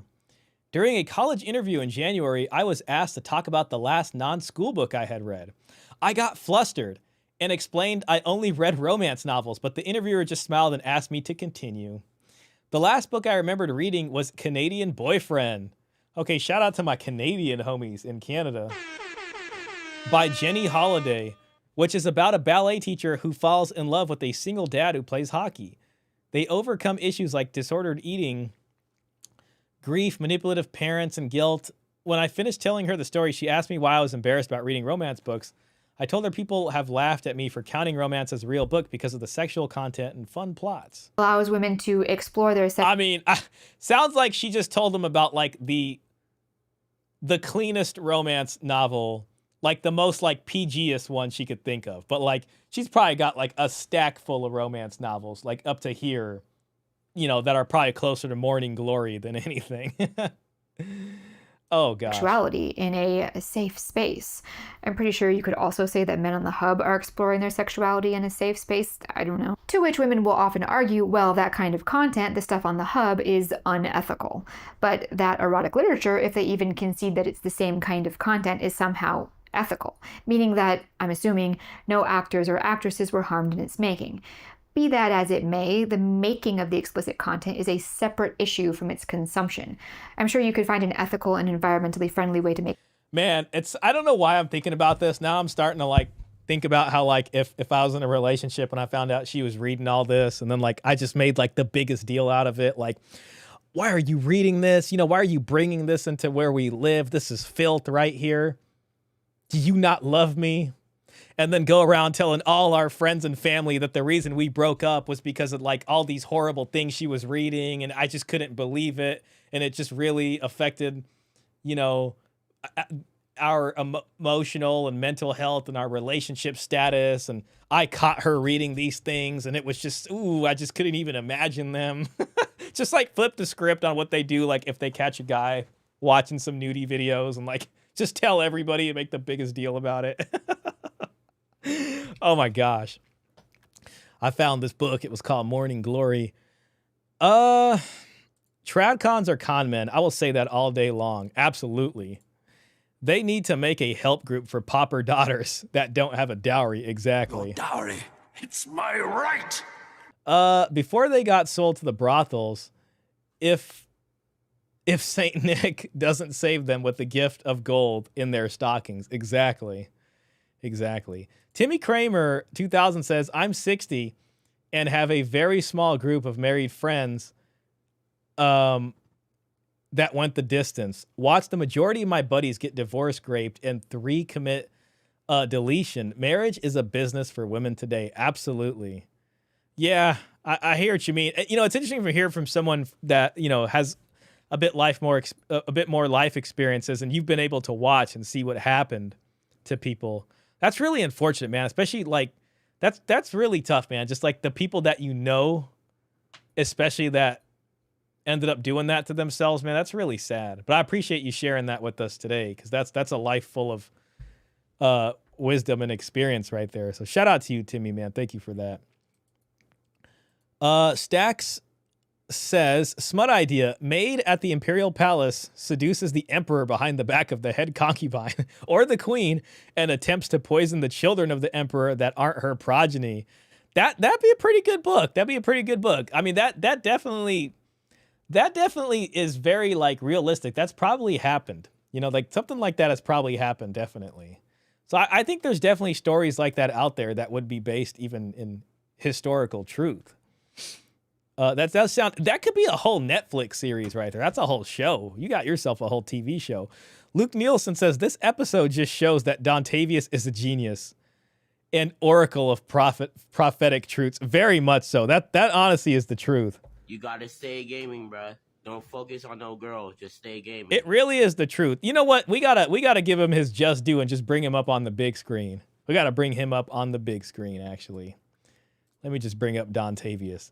I literally follow. Look, it says following, right? I literally am following Stay Gaming daily. It's literally just a bot site or a bot profile, and it's the same video every single day. And I will sit here and hit the heart button on all of them too. Yeah. What's today's quote of the day? You gotta stay gaming, bruh. Don't focus on no girl. Just stay gaming. Mm-hmm. Hey, yo, Dontavius. Hey, yo, Dontavius. Yeah. What's today's quote of the day? You gotta stay gaming, bruh. Don't focus on no girl. Just stay gaming. Exactly. Shout out to Dontavius. For real. Thank you for that, Luke. Giovanni says W Dontavius. Absolutely. Worst part, Shah, is they would mock you for flipping the script. Oh, yeah. They'd be like, well, you know, a man's supposed to... That's just like, all right, man, we done heard all of it already, you know? Klaus says, if they would mock me, I would read out loud a passage of one of these Minotaur books. That would shut them up fast. Oh, yeah. Genius right there. Genius. That book is probably so bad. All you'd have to do, like, you would literally... Gosh, let me just find a novel. All you would have to do is just open it to a random page. You know what I mean? Like, you wouldn't even have to look for anything bad. You just have to be like, oh, right here, and just read a paragraph, quite literally. And that would be that, you know? It would prove the point. Giovanna says, does Dontavius have the stomach for this kind of knowledge? This woman is dropping. She really is dropping some women. Shout out, dropping some knowledge, excuse me. Shout out to her. I might go and watch some of her other stuff. There's 11,000 comments on this, by the way. So we will get to that once we finish this. But yeah, I'm interested to hear what people got to say to this. I got to watch some more of her stuff. Also, Klaus, we got, you know, I know you remember her. We'll watch this at the end, guys. We'll watch this at the end, but you know, we got about just a little under half of this to go through. Then we'll hit some comments. So let's go ahead and just get back into this. This is a great video. I really believe this is an educational one, you know. Yeah, we need to see the comment section. We'll spend some time in there. Heroin wouldn't make it a good thing for me to consume it. A lot of people these days talk about how social bias prevented women from enjoying romance literature. Well, now the social moral landscape has shifted again. If you're a woman and you're not a proud champion of smut, then you're the enemy of women. In general, though, I think the so-called social bias surrounding romance novels isn't much different from the bias surrounding all commercial fiction. I also don't think that's done that much to stop women from mass-consuming romance novels. Champions of romance novels were present the acceptance of smut as crucial to female empowerment and independence. This is categorically false, and in fact I think I've shown how the opposite is true. But women will nevertheless be banished from female society by other women if they dare to disagree. Men typically who watch hardcore stuff or who are addicted to it are ashamed of it. Women who are addicted to reading, as they call it, smut, are supposed to be proud of it. None of these women will allow any talk of shame. But here's the thing. Shame is... Man, it's funny because it's like I want to see like a meme picture of your average smut reader. But since it appears to be a lot of women, it's probably just like your typical woman on a dating app or something. But like I'm trying to imagine like, you know, like a blue-haired somebody. But I don't even think it's that. It's probably... It might just look like a regular old TradCon woman, you know, who reads these things. is not a bad thing. Shame is how our smut are supposed to be proud of it. None of these women will allow any talk of shame. But here's the thing. Shame is not a bad thing. Shame is how our brains tell us we're doing something that will harm us. If we feel shame eating that 4th slice of triple chocolate cake in one sitting, that's our brain telling us that this is bad for our health. If we feel shame because we haven't exercised in over 6 months, that's our brain telling us that we need physical exercise of some kind. Well, that's like, I guess that's like, you know, you yourself feeling shame over it or being ashamed of something. Then there's like societal shame. Maybe it's, if you actually feel ashamed about it, then maybe that might even be more helpful. I mean, in the kind of society we live, I don't know, is shame, let me ask this as a poll. Is shame going to work in this situation? Like, is it going to work to help? How about that? To help this, to ameliorate, to help this situation. How about, help this situation. I don't want to say fix. That's a heavy ask. Is shame going to work to help this situation? You know, I feel like the people, it's kind of like almost split 50-50. That's like my guess. Like some people are like shame won't work. Some will say shame will work.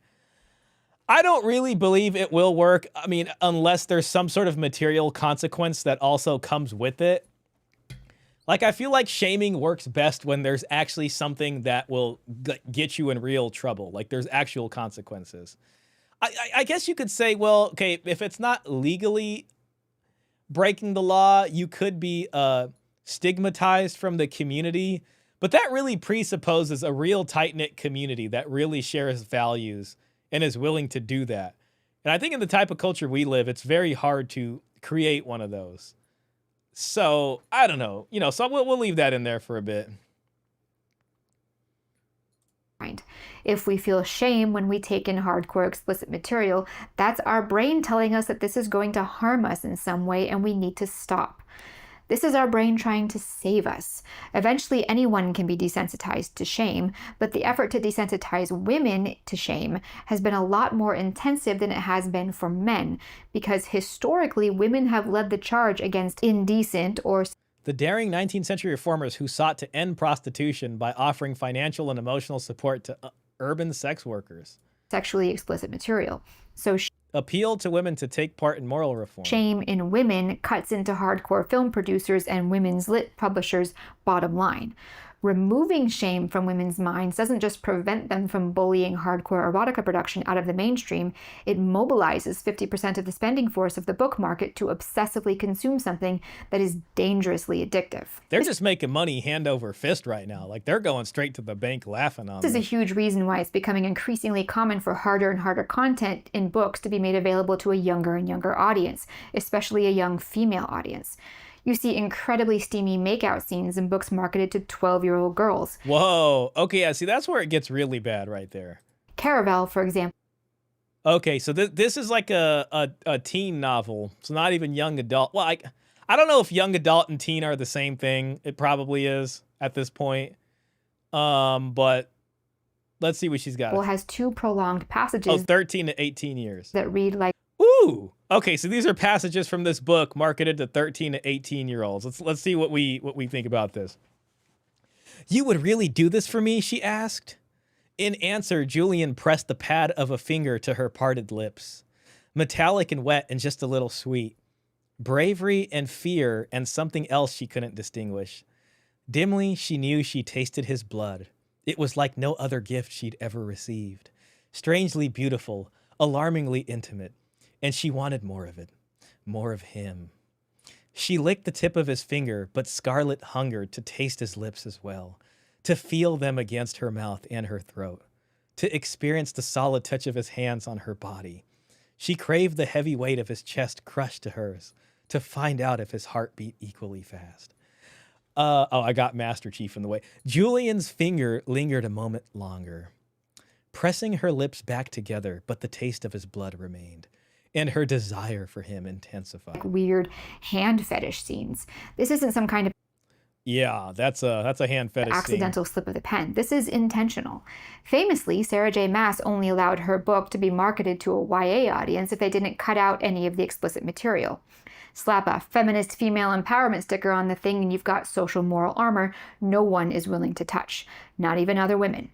Something I hear a lot is that this is all the result of women taking over literature. I definitely see the point, but I was curious if that was true, so I, took to the internet. The percentage of female authors as of 2019, which was the most recent number I could find, any further statistics were likely behind this mother of all pay gates, was 50.5%, which was also fairly steady from 2010 to 2019. The percentage of female editors as of 2021 was 67%. Wonder if they break that down by category, like fiction and, whatever. Just, I would be interested. Funnily enough, that's not that big of an increase from 2010 when That's kind of worrying, though. Like, 67% of book editors are women and only 33% male. Certainly makes me raise an eyebrow at that. That's all I'll say. One was 67%. Funnily enough, that's not that big of an increase from 2010 when the number was 64%. Oh, there you go. The percentage of female literary agents as of 2021 was 58%, which is actually a decline from 2010 when the number was 64%. So that's people. Now, what about the books that are actually being read? Let's look at the New York Times bestseller list for the last 4.5 years. In 2020, out of 34 best-selling authors, 16 were women. In 2021, 21 out of 37 were women. In 2022, 12 out of 22 were women. In 2023, 11 out of 24. In 2024, 17 out of 32. And so far, in 2025, it's been about 8 out of 13. The point of all these numbers is to say that statistically women don't dominate the literary world. That said, in many ways, the numbers here don't quite represent the reality. No matter what the numbers say for bestsellers, if you actually look at the list, you can see that romance, especially smutty romance and romantasy, dominate huge blocks of the calendar. And a lot of these female writers have female agents. And obviously, readers of these books will be predominantly female. So women might not quite statistically dominate the literary world, but the literary world, nevertheless, seems to have taken a very particular female leaning. I take issue with my own phrasing here a little. I would say that there are definitely other types of female writers working today, but the idea that this is somehow an example of typically female writing or a typically female writer is something I find incredibly frustrating and just a little bit insulting. But here's the thing. This fact, the fact that women dominate the literary industry, is not what created this problem. This problem has existed for a long time. What problem am I talking about? Call it what you want, but let's just say it's the widespread and constantly increasing reliance on explicitly sexual content to sell books, at least in part. This novel is seductive and compelling, or a meditation on the erotic, or an erotic black comedy, or a tour de force of erotic realism, or a book in which seduction beats suspense. And these are not recent books. Some of these were published over 20 or 30 years ago. It's there visually too, like the naked woman on the cover of Jaws, this cover of Windmills of the Gods, or the old pulpy covers of Sword and Sorcery. Oh, these are some pretty cool looking book covers right here. Kind of reminds me of like those old movies. Paperbacks. The thing is, a lot of these books that had these blurbs and these terrible covers usually had very limited sex in the books. And when it did appear, it kind of just came out of nowhere. That's interesting. Yeah, it was more about having a cover to sell things, to get people to pick them up off the shelf, but the story itself was more like normal, I guess, for lack of a better term. Where now it's like the stuff that's in there is just over the top. Let me just end this poll real quick. 71% say no, it's not gonna work, not gonna help the situation. 29% say yes. Yeah, I mean, I think if there's no real material consequences after, then, shame only does so much, I think. You can't shame the shameless. Yeah, I hear you on that. Womanists try to nick shame for anything. Yeah, they need to flip the script and say that it is crucial for men to watch spicy stuff for empowerment. Yeah, if men want to get rid of the misogyny, they need to watch more nudie videos. The comment section's going to be crazy. Oh my gosh. I'm tempted to lay out bait in the break room. Watch who snatches it up and ask her what she thinks of it. Klaus, it's not worth it, man. At work, they don't even shame adulteresses in churches anymore. Yeah, I mean, that's where it's just like shame working. I don't know. Probably would get me into hot water. It's like the only people who can be shamed nowadays are like men, because men are still, I guess, kind of, I'm going to say married to this idea of masculinity, at least how tradcons present it. But yeah, I don't know.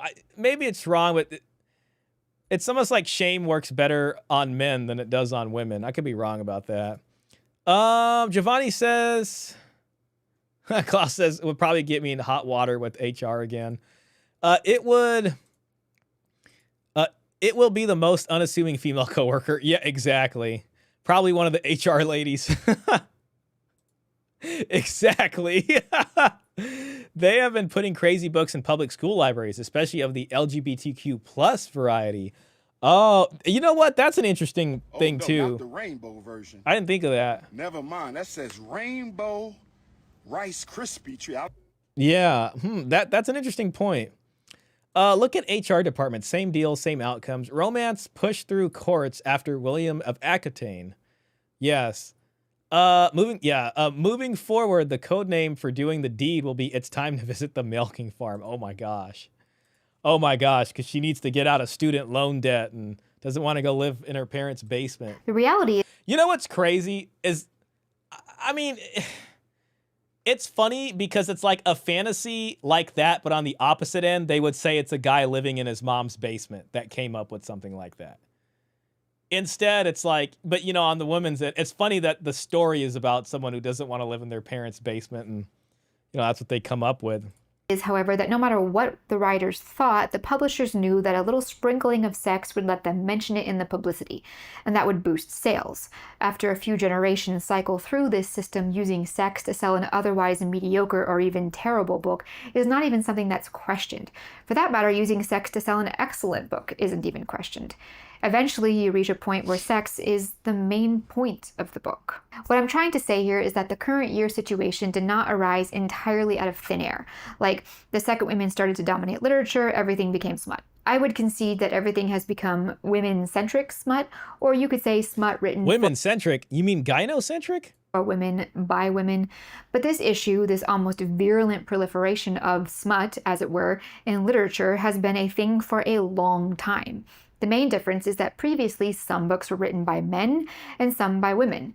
On top of that, the overall quality used to be higher, so the sex didn't really stand out, nor were the publishers leaning as heavily on the explicit content to sell the books. You know, I think it's kind of similar for, like, I haven't really been watching newer media, but there seemed like there was a time where, like, sex scenes in movies were becoming a little over the top, or they were just doing a lot more, where, like, in prior times, it just, like, yeah, it would get there, but it wasn't like, you know, there wasn't this long sex scene or something in the movie. I don't know. It seemed like it got a little bit more embellished in more recent times. Sounds like she's kind of talking about something similar, but in books. Given that the books and the authors were generally of a higher quality in and of themselves. I can't read the minds of the women who wrote articles like these ones, but I... Oh, dang. Quality in and of themselves. I can't read the minds of the women who wrote articles... Ban men from writing about sex. Guys, I think we need to enter the space. We need to enter the space and just be like, well, we're in here and we're writing books and we're selling them to you guys now. Or you ladies, excuse me. Ban men from writing about sex. Meet me a literary dunce. I'll admit it. I am always a million years behind on the good books. Dudes cannot write about sex. This throws a whole paragraph here. I'm just like, but after browsing through the 2018 all-male shortlist for the Literary Review's annual Bad Sex and Fiction Award, given to the person with the most egregious passage of sexual description in a work of fiction, even a mere books dabbler like me must come to one true literary opinion. Dudes cannot write about it. Articles like these ones, but I'd guess that a major complaint a lot of these women really had when it came right down to it was that the sex written by the men didn't really appeal to them. Is the issue that the sex isn't universally appealing? Or is the issue that sex as a selling point for fiction has become one of the most important aspects of the reading experience? And if that's true, why is that? I've read so many essays and articles and quotes written by men and women over the years who talk like sex is literally a mandatory element of fiction, whether it's a writer talking about how books without sex are insincere, or Philip Pullman, who apparently can't figure out where elf babies come from unless he can read an explicit account of the moment of conception. Things like this are so incredibly silly to me. I'm tempted to make a joke about Philip Pullman being unable to comprehend where the people he sees on the street come from unless he watched the act of conception with his own eyes. But there's no way he's that stupid. I mean that sincerely, there's no way. In which case, the only other explanation is that he's just trying to make an excuse for how badly he wants there to be lots of sex in books for him to both read and write. In that sense, one could argue that as ludicrous and worrying as it is that women are becoming so obsessed with the smut in their fiction, at least they're not pretending that they're in it for anything else. So many writers have repeated the same nonsensical argument that because sex is a natural part of the human condition, failing to include it in your novel would make it unrealistic or disingenuous. What strikes me the most about this argument is the lack of self-awareness. Bowel movements are also a natural part of the human condition, but I don't see people using bowel movement scenes to sell books. I also don't see that many bowel movements in romantasy. For that matter, childbirth is also a natural part of the human condition, and while that's a bit more likely to make it into a novel than a bowel movement, it also doesn't get championed the way sex does. Gosh, I wonder why that is. Listen, I'm not saying sex is bad and you can't put it in your book. I don't really care. What I am saying is that this ludicrous argument that books without sex are somehow bad is intolerably false. These people fail to recognize that they just sound like a writer or a reader who's mad because they didn't get to read a super poetic description of boobs in this spy thriller. I'm sorry, but it just comes across like that guy who's mad because there are too many art. I just can't help but think of, like, do you guys remember with, like, the video game conversation? Like, you know, like sometimes they'll make remakes of games and like the old character from the 90s has like a bigger bust or something. And then, you know, the new character of the remake, they like made the bust smaller. Or just like the way women were depicted in video games. And, you know, it was like a battle to make them look less sexy, basically. And it's funny because on the one hand, women or whatever are mad about that in video games, but then when it comes to like writing, it's almost the equivalent of like that sort of over the top look, except, you know, in written form. Don't tell Abba and preach about the milking farm. Is that it? Got to be careful with those two. Dudes cannot write about sex, maybe, but dudes can use AI to write books. Yeah, I don't know. Yeah, I don't know. I guess not. I mean, I guess written in a way that appeals to women, probably not. They might not realize it's not that type of party. Can they make the same argument for TV shows and movies? Nope. The video game thing was just angry fembots who were jealous. Yeah, it's just funny because it's like something like that makes news, or, you know, but when it comes to this, it's like, you know, I think it's just because it's like books and no one's really paying attention to it, or they're just not aware. Articles in this month's Playboy, or that fangirl who was upset because her favorite idol's outfit didn't reveal enough leg. Like, at a certain point, you've got to stop and ask yourself, wait, why is the sex scene so important to me? Why does it matter how round this random female character's boobs are? Why does this author feel the need to describe what this guy's hands taste like? If you put so much emphasis on using sex to sell books, then a huge chunk of people who buy the books will expect sex. Every time the cycle repeats, the amount of sex increases and the level of quality decreases. If this cycle repeats enough times, everyone stops noticing how important the sex has become to the whole process. They also stop noticing how low the overall quality of the books has become. If the reader is expecting a little sex, then the publishers can add a little more to make the book stand out from the crowd, and so on until we get to... and so on. But I mean, sex has become increasingly centric in literature for the last century, going as far back as the likes of Lady Chatterley's Lover and James Joyce's Ulysses, and even farther back to Fanny Hill, and let's not forget our boy the Marquis. Of course, these older examples tended to get themselves a tiny bit banned. While Lady Chatterley's Lover and Ulysses both tried to make some kind of ironically righteous First Amendment case for erotica. Is that a gaming PC with water cooling on the left? Yeah, I don't know if it's water cooling, but it certainly looks like a PC rig, gaming rig there of some sort. Being a super important form of art or whatever. But again, who do you suppose benefited from the legalization of explicit content in books? Human society or publishers? The debate about whether or not wildly explicit material is protected by Oklahoma anti-nudity video bill. What it means for romance writers. Ooh, that's interesting. the American First Amendment has been renewed in recent years. But I do find it interesting that those who argue the strongest for it are making a Financially, Pornhub is a powerhouse. Estimates suggest the platform generates between 100 million to 200 million annually. This revenue stems from advertising, premium subscriptions, and strategic partnerships. Despite challenges, the hub's financial success underscores its influence and resilience in the digital shocking age. amount of money. The main issue I'm trying to make here is twofold. One, sex on the level we see in books like this and this has actually been normal for a long time, not just in bodice rippers, but in highbrow award-winning literature. So much so that when this issue took off and I started seeing people everywhere complaining, or at least expressing alarm at romantasy, while I didn't disagree, I completely agree, I was still pretty surprised. Hadn't we, as a reading society, decided decades ago that we were all apparently perfectly fine with insane amounts of sexual obsession in our fiction? I'm pretty sure we had. The second issue I want to mention is that even though the female aspect of this whole thing has a very distinctive look to it, men have also been writing piles of smut-esque literature for just as long. As I said at the beginning. Oh yeah? Is that so? I don't find this to be a women in literature problem. I look at this as a smut in literature problem, for lack of a better term. But it's mostly women reading it. So that's I don't know. That's kind of interesting. I mean, maybe there's probably some guy smut, but I don't know. Let me ask that in the poll here.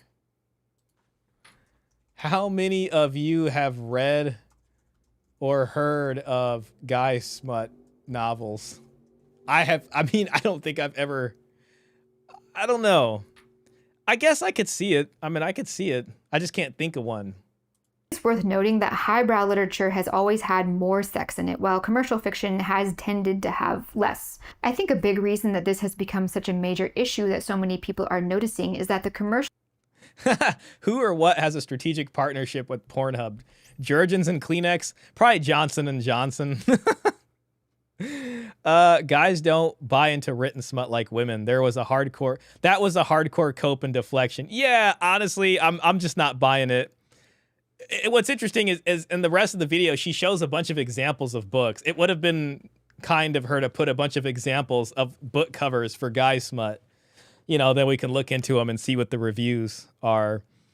But yeah, she didn't do that though, but that's okay. Highbrow award-winning literature. That's a lowbrow bar. Yeah. fiction is now just as smutty and explicit as highbrow literature has been for a long time. The other day, I was reading such a major issue that so many people are noticing is that the commercial fiction is now just as smutty and explicit as highbrow literature has been for a long time. The other day, I was reading a book by Paul Auster. This guy is a novelist, one of the respected literary giants of his generation, legitimately a good writer, or I should say, a good put-together of words and sentences, if you will. Not 20 pages into this book, and his character was constantly examining his genitals. He was imagining what any random woman looked like naked. Okay, so that's a guy example right there? I should say, a good put-together of words and sentences, if you will. Not 20 pages into this book, and his novelist, one of the respected literary giants of his generation, legitimately a good writer. Damn, what's the guy's name? Literature has been for a long time. The other day, I was reading a book by Paul Auster. This guy is a novelist. Paul Auster. One of the respected literary giants of his generation, legitimately a good writer, or I should say, a good put-together of words and sentences, if you will. Not 20 pages into this book, and his character was constantly examining his genitals. He was imagining what any random woman looked like. Man, this guy has like a very interesting portrait photo. And it's just interesting thinking about, just writing them books about some guy. Oh, he passed away last year. Oh. An American writer, novelist, memoirist, poet, and filmmaker. His notable works include the New York Trilogy, Moon Palace, The Music of Chance. Interesting. I wonder if he is a smut writer, though, or if it's just some smut. Okay. French literature.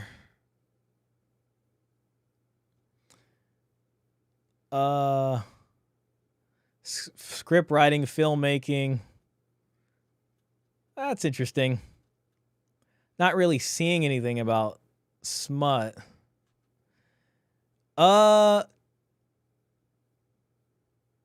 Ouster's first marriage to writer Lydia Davis lasted from 1974 until their separation in 1979. 5-year marriage. They divorced in 81. Okay, they separated after 5 years, divorced in 81. Their only child, Daniel, was charged in April 22 with second-degree manslaughter and criminally negligent homicide following the fentanyl and heroin overdose death of his 10-month-old daughter. Wow. He died later that month of an accidental drug overdose. In 1981, Ouster married his second wife, writer Siri Hustvedt, the daughter of professor and scholar Lloyd Hustvedt. They lived in Brooklyn and had one daughter, Sophie Ouster, a singer. Paul Ouster characterized his politics as far to the left of the Democratic Party, but said he voted Democratic because he doubted a socialist candidate could win.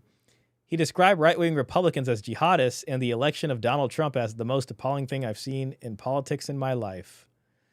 On March 11, 2023, Ouster's wife, Siri Hustvedt, revealed on Instagram that he had been diagnosed with cancer in December 2022, was getting treated, died of complications from lung cancer. Okay.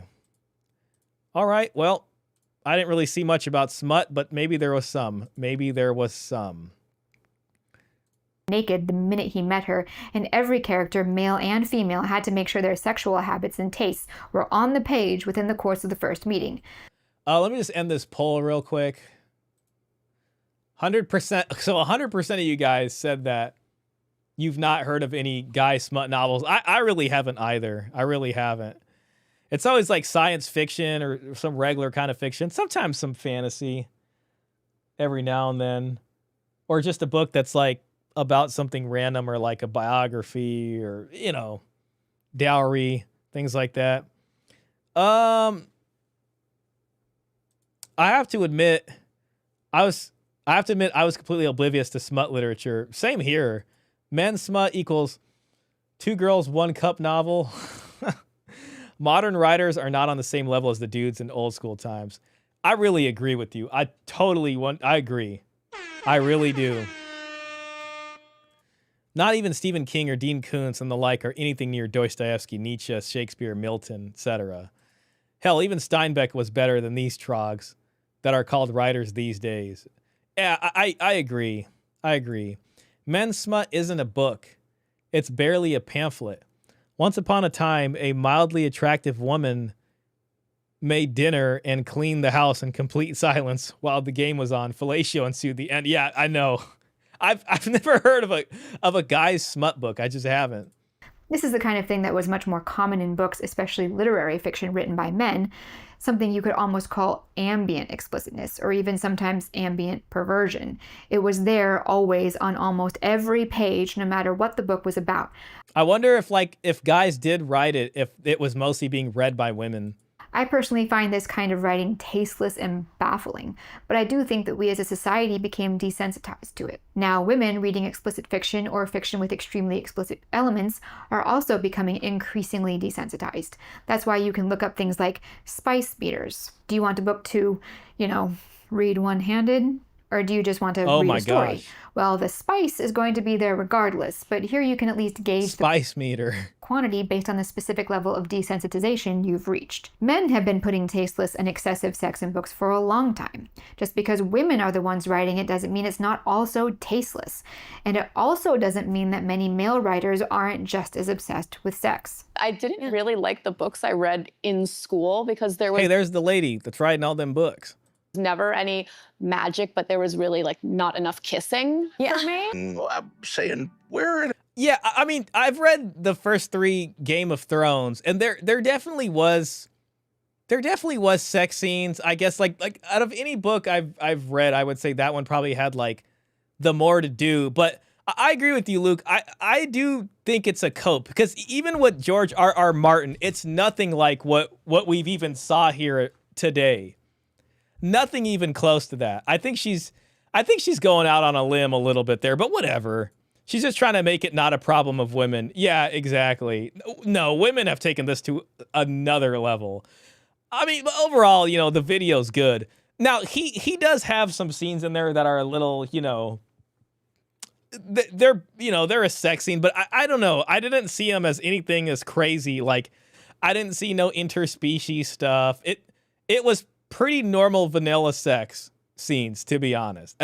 I haven't read all 5 of his books. I've only read 3 of them, but so I could see maybe why she would point him out, but it still was nothing compared to what we just saw. The giant snakes were in a scantily clad women. Anyone who has tried to read a book off the shelf in Barnes & Noble in the last 5 years does not need to be told that the quality of Western literature is in decline. This is true across the board, and there are a million factors that have contributed to this, but like it or not, sex is one of them. The more you let sex sell the story, the less concerned you'll be with the quality of the story. Sex sells, as we all know. It sells so well that if you want, you can ignore most everything else. The bodice rippers of the past and the romantasy genre now, and their shocking success, has proven that. If the sex is explicit enough, tantalizing enough, controversial enough, nothing else matters. If you put a stack of books on the table and tell people the ones with the purple covers have lots of sex, the unfortunate reality is that those are the ones that will sell out first. The industry... I mean, yeah, I hear that. Sex sells. Let's be real. The entire series isn't actually a plot made entirely for the main characters to smash. Yeah, exactly. Game of Thrones, I mean, the books, the first 3 books especially, because I've read those, it's damn good plot. I mean, it's really good. He was sitting there, that Hodor thing, hold the door. I mean, we didn't know that, and we only found that out because of the TV show. He was sitting on that for so long. Yeah, most of the book is about like other interesting things. There's sex scenes in it, but it's not the main focus. It isn't. That's what the ladies' erotica is, an excuse of a plot to get the characters to have sex, versus Game of Thrones just has sex in it. Exactly. Yeah, it's nowhere compared to freaking Milking Farm or whatever. Everybody knows this. It's hard work to find good writers. It's hard work to write a good novel. Hard work to edit it well and then market it. Putting really explicit sex in the book means that the story doesn't have to be that great. It means you can cut all the other points. And nobody watched Game of Thrones or read Game of Thrones for the sex scenes ever. It was because it was there's a lot of interesting stuff going on in there. So it's just not. That was a very small part of the book. It means people won't really be paying attention to the prose or the grammar. It means that all you'll have to do is slap a blurb on the cover that says something like, "Summer's steamiest read," and you're golden. Although, of course, because of the nature of human beings' interaction with explicit content, the sex you put in your stories in order to sell them will necessarily have to be more and more extreme. Luke says, all right, thanks for the chill with the boys. Great stream and content today, Shah. You have a good week. Thank you, Luke. I appreciate you being here, man, spending the time. You have a fantastic night, man. I hope you have a great Sunday and an awesome week. We'll see y'all. See you next one, man. Gotta catch some Z's. I hear that. Of course, this doesn't mean that every book that has ever had explicit sex in it has been otherwise bad. Quite the contrary. Sex often seems to have been shoehorned into otherwise good books. But one does wonder if all this literarily acceptable sex... Like Game of Thrones, the sex scenes did feel kind of shoehorned in there. Some of them were kind of plot specific. But yeah, maybe it was just added in there for the sale, but even without them, I think the story would be just as good. Perhaps pave the way for a world of this and this and this. Is smut only reprehensible if it's badly written? Is it only reprehensible if it's on the bestseller list? Or is all this a symptom of a much, much larger social disease that has been degrading our culture for a very, very long time? The reality is that sex is 100% optional. And even then, there are times when the story might benefit from skipping the sex. And also, this bears repeating, there's literally never a good enough plot reason to describe every single action, motion, and sensation of I can agree with that. Of a sex scene. There just isn't. Does that mean all sex in fiction is bad? No, of course not. Does that mean that all books that have sex in them are bad? Again, of course not. But unlike some authors who seem to believe that a book can't exist without explicit content, I am of the mind that certain things are better handled with restraint. As I said before, the largest group of people who have worked so tirelessly to normalize the consumption of erotic media are people whose sole motivation is profit. They do not care about female empowerment. They don't even care about female health. They just care about female money. So I think it might be time for females to wake up. But while women are waking up, maybe it wouldn't be the worst thing for the gents to also take stock. I hesitate to tell people what to do to fix this. It's easy to talk about the problem. Well, maybe not. All right, well, we're taking stock. Easy, but not difficult in the same way. You know that old thing that was everywhere a few years ago? You know, you have two wolves fighting inside you and the one that wins is the one that you feed. We all have so much inside us. Impulses to good and to bad. Pulls to be selfish, pulls to be courageous or deviant or compassionate or lazy. And whatever we feed day to day is what we become. If we feed the impulse to obsess over sex, that's what we will become. And on a long enough timeline, we'll become a perverted sex addict. The same goes for society. Maybe things in literature are the way they are because we've been feeding perversion for too long. Yeah, I mean, you know, all you got to do is walk outside and look around. I mean, the culture definitely celebrates that. Now there are no other strong hungers, no hunger for powerful storytelling, for aspirational heroes, for nuanced characters, beautiful prose, and so on. It's like society has become the monkey that pushes the pleasure button instead of the food button until it dies. Maybe we should consider starving that particular hunger and see what happens. As always, thank you so much for watching. All right, shout out to her. It was a good video. So let's see what the comments got to say. The content of these types of books doesn't bug me as much as the fact that so many readers pretend it's high quality literature. The fact that these books would have been in the genre erotica just 15 years ago makes it even more insane that they're now mainstream. These are literally no different. My biggest problem is how this is being targeted to young adults. And they don't even show it on the cover. They disguise it as regular old fantasy. Oh. Sorry, I heard something. Others in the comments have related how they found some of these in the children's teen section of libraries. Oh, man. For all the prophetic quality of 1984, I found Brave New World to be more often realized in our current age. Horribly. What are you doing, step bro? Going through my dramatic character arc. This is the new I read Playboy for the high quality articles, but with shitty articles. My 16-year-old stepdaughter convinced my wife to listen to the audiobook of The Fourth Wing. I asked her about it, and she's like, it's like someone who's never had sex is writing about sex. It's very immature. Okay? The worst thing is that these books, when I was a teenager at least, were advertised as young adult books. So my mom would buy me some, and then 14-year-old me would end up reading explicitly about the different kinds of positions that were popular in whatever fairy kingdom the novel was set in. Releasing nudie vids into a creative space is like releasing an invasive species into an environment with no natural predators. It just takes over. It doesn't seem like sex sells. It's more like sexual frustration sells. Ooh, that's an interesting thing right there. That's an interesting thing. That's an interesting quote. I think what astonished me the most about reading maybe a couple hundred pages out of curiosity from a handful of these romantasy novels, a couple hundred pages, is how appallingly badly the female characters are written by women. That's interesting. The fact that the women in the novels of some of my favorite male writers are written with many times more care, depth, nuance, and humanity was enlightening. Wow. Shout out to the male writers writing good women characters. Who knows? Maybe male authors just write women in a much better light, you know, and maybe than women are. Who knows? That's an interesting comment, honestly. Because, like, I don't know. I've been interested in writing before. I have a tough time sitting down and writing. But in my early 20s, I was really liking it. And one of the things I struggle with is like, how am I supposed to write a believable female character? You know, maybe in my older age I could, but it was something I thought about. Like, how do you write a character you have no experience really living with? I guess knowing, but you know, it was an interesting thing. Believe it or not, but they did a study on this exact topic, and overwhelmingly, men can write better women than women can write men. Apparently, God, so who's the more empathetic sex here? Apparently, a lot of men can write better women than women can too. It's not politically correct, but I fully believe that men are better at abstraction. Men are typically interested in things that completely exist outside of ourselves. Women, conversely, are typically interested in things relating to themselves. Man, that is really interesting. That's really interesting. I would love to see that study. You need a muse for that, Shah. Yeah, shout out to the muses out here. Username checks out.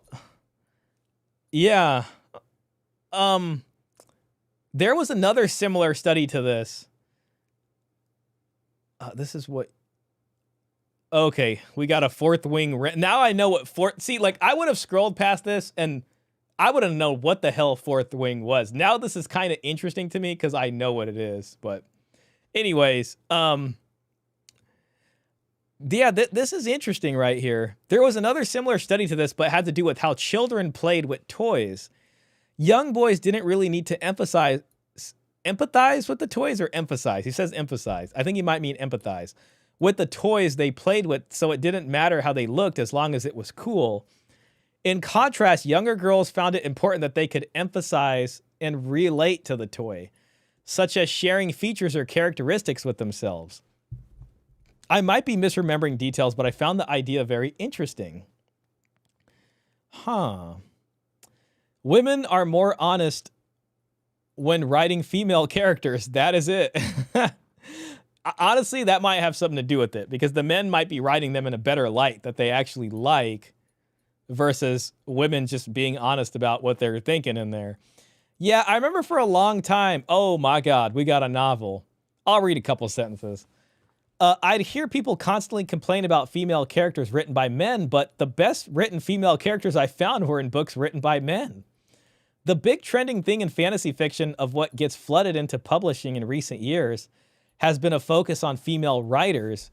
And while I've found authors that I quite enjoy, there was more of them that I did not. And I found their adult targeting books were instead written like young adult novels with sex, and characters written like teenage young adult characters, just with adult ages.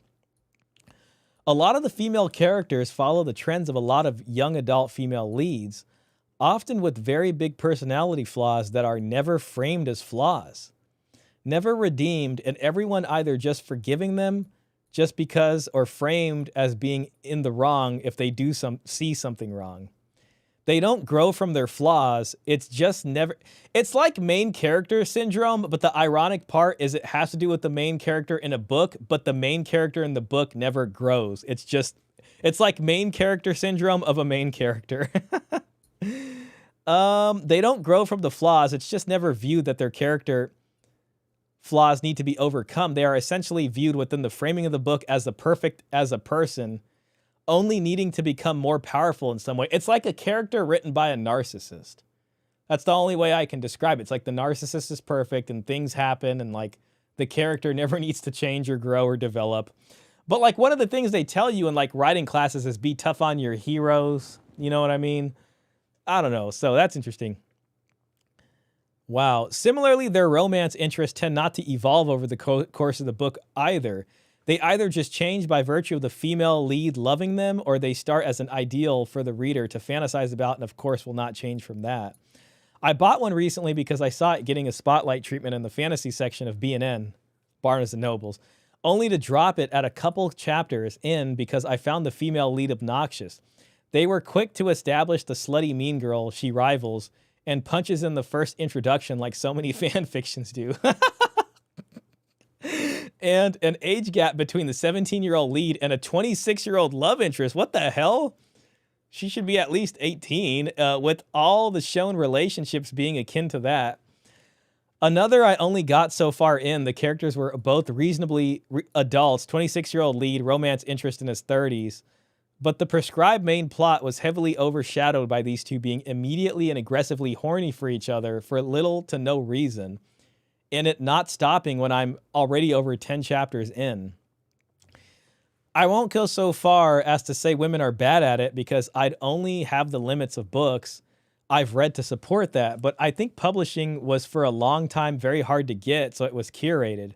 Now the fantasy space was heavily favored women to the extent it doesn't have a strict standard, that's an interesting point, as it used to when the author is a woman. So while there are women that have written male and female characters well, there are also a lot less skilled female writers being published, while men still have as hard a time getting published. And along with this, indie self-publishing spaces favors female authors. You go to the biggest marketplace for this, TikTok, and you find it's a lot harder to establish an audience to support your indie release as a man than you do as a woman. This is a good comment. Shout out to Tazzy Tot. Something that might be happening in some of these books is a sort of fairy tale or Bella Swan effect where the female MC is written lifelessly or dully so that the female reader can put herself in that place. That's kind of like what you guys were talking about. And fill in the gaps herself.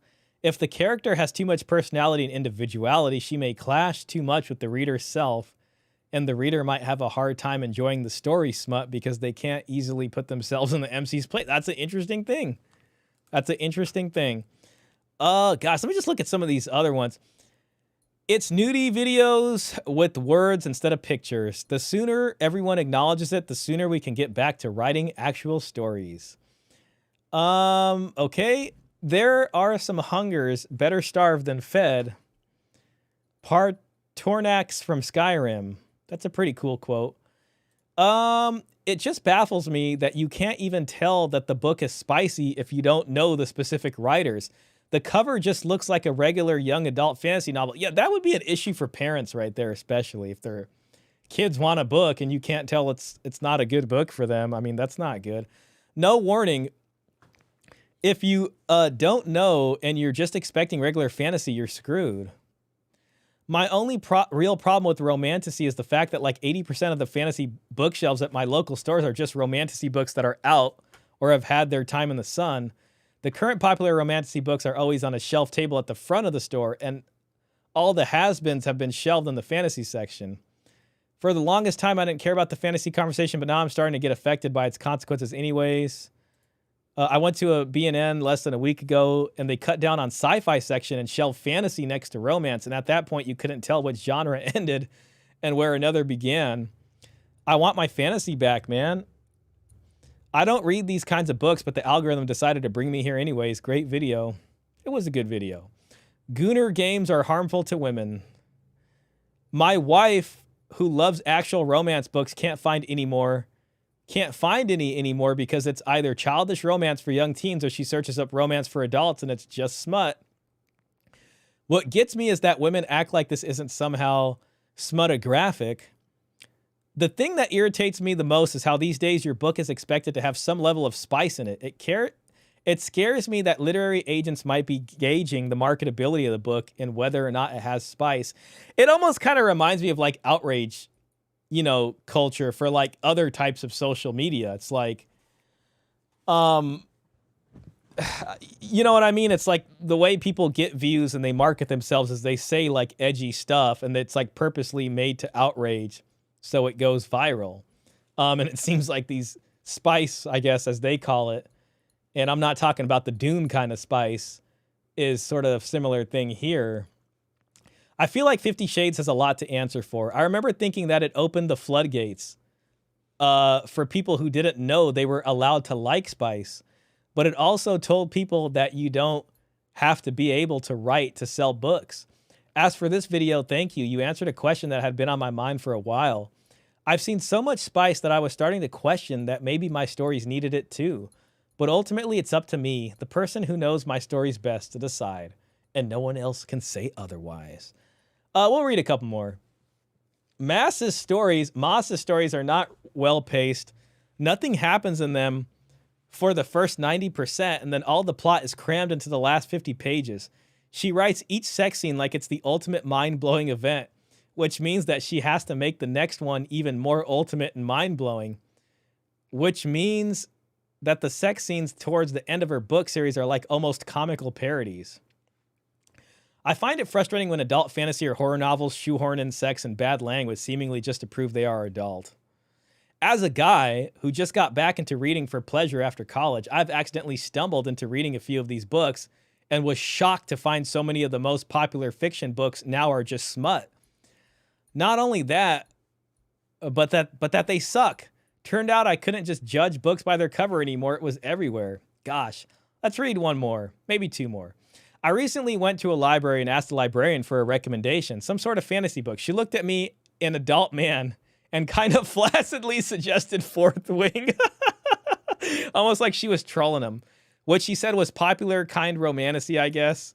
It was such a heartbreaking moment for me that felt like librarians have no passion about literature anymore. Damn, that's kind of sad. And are just peddling the erotica that's pretending to be literature that the same as everyone else. Damn, that's sad. All right. This is not related to the adult content issue, but a teacher gave me my 8-year-old book from apparently an award-winning series about dragons. A teacher gave my 8-year-old a book from apparently an award-winning series about dragons. I mean, that sounds pretty cool if you're 8, a book about dragons, because he reads a lot and goes through a lot of books. The selling point seems to be that the dragon's characters are all female, as is the author.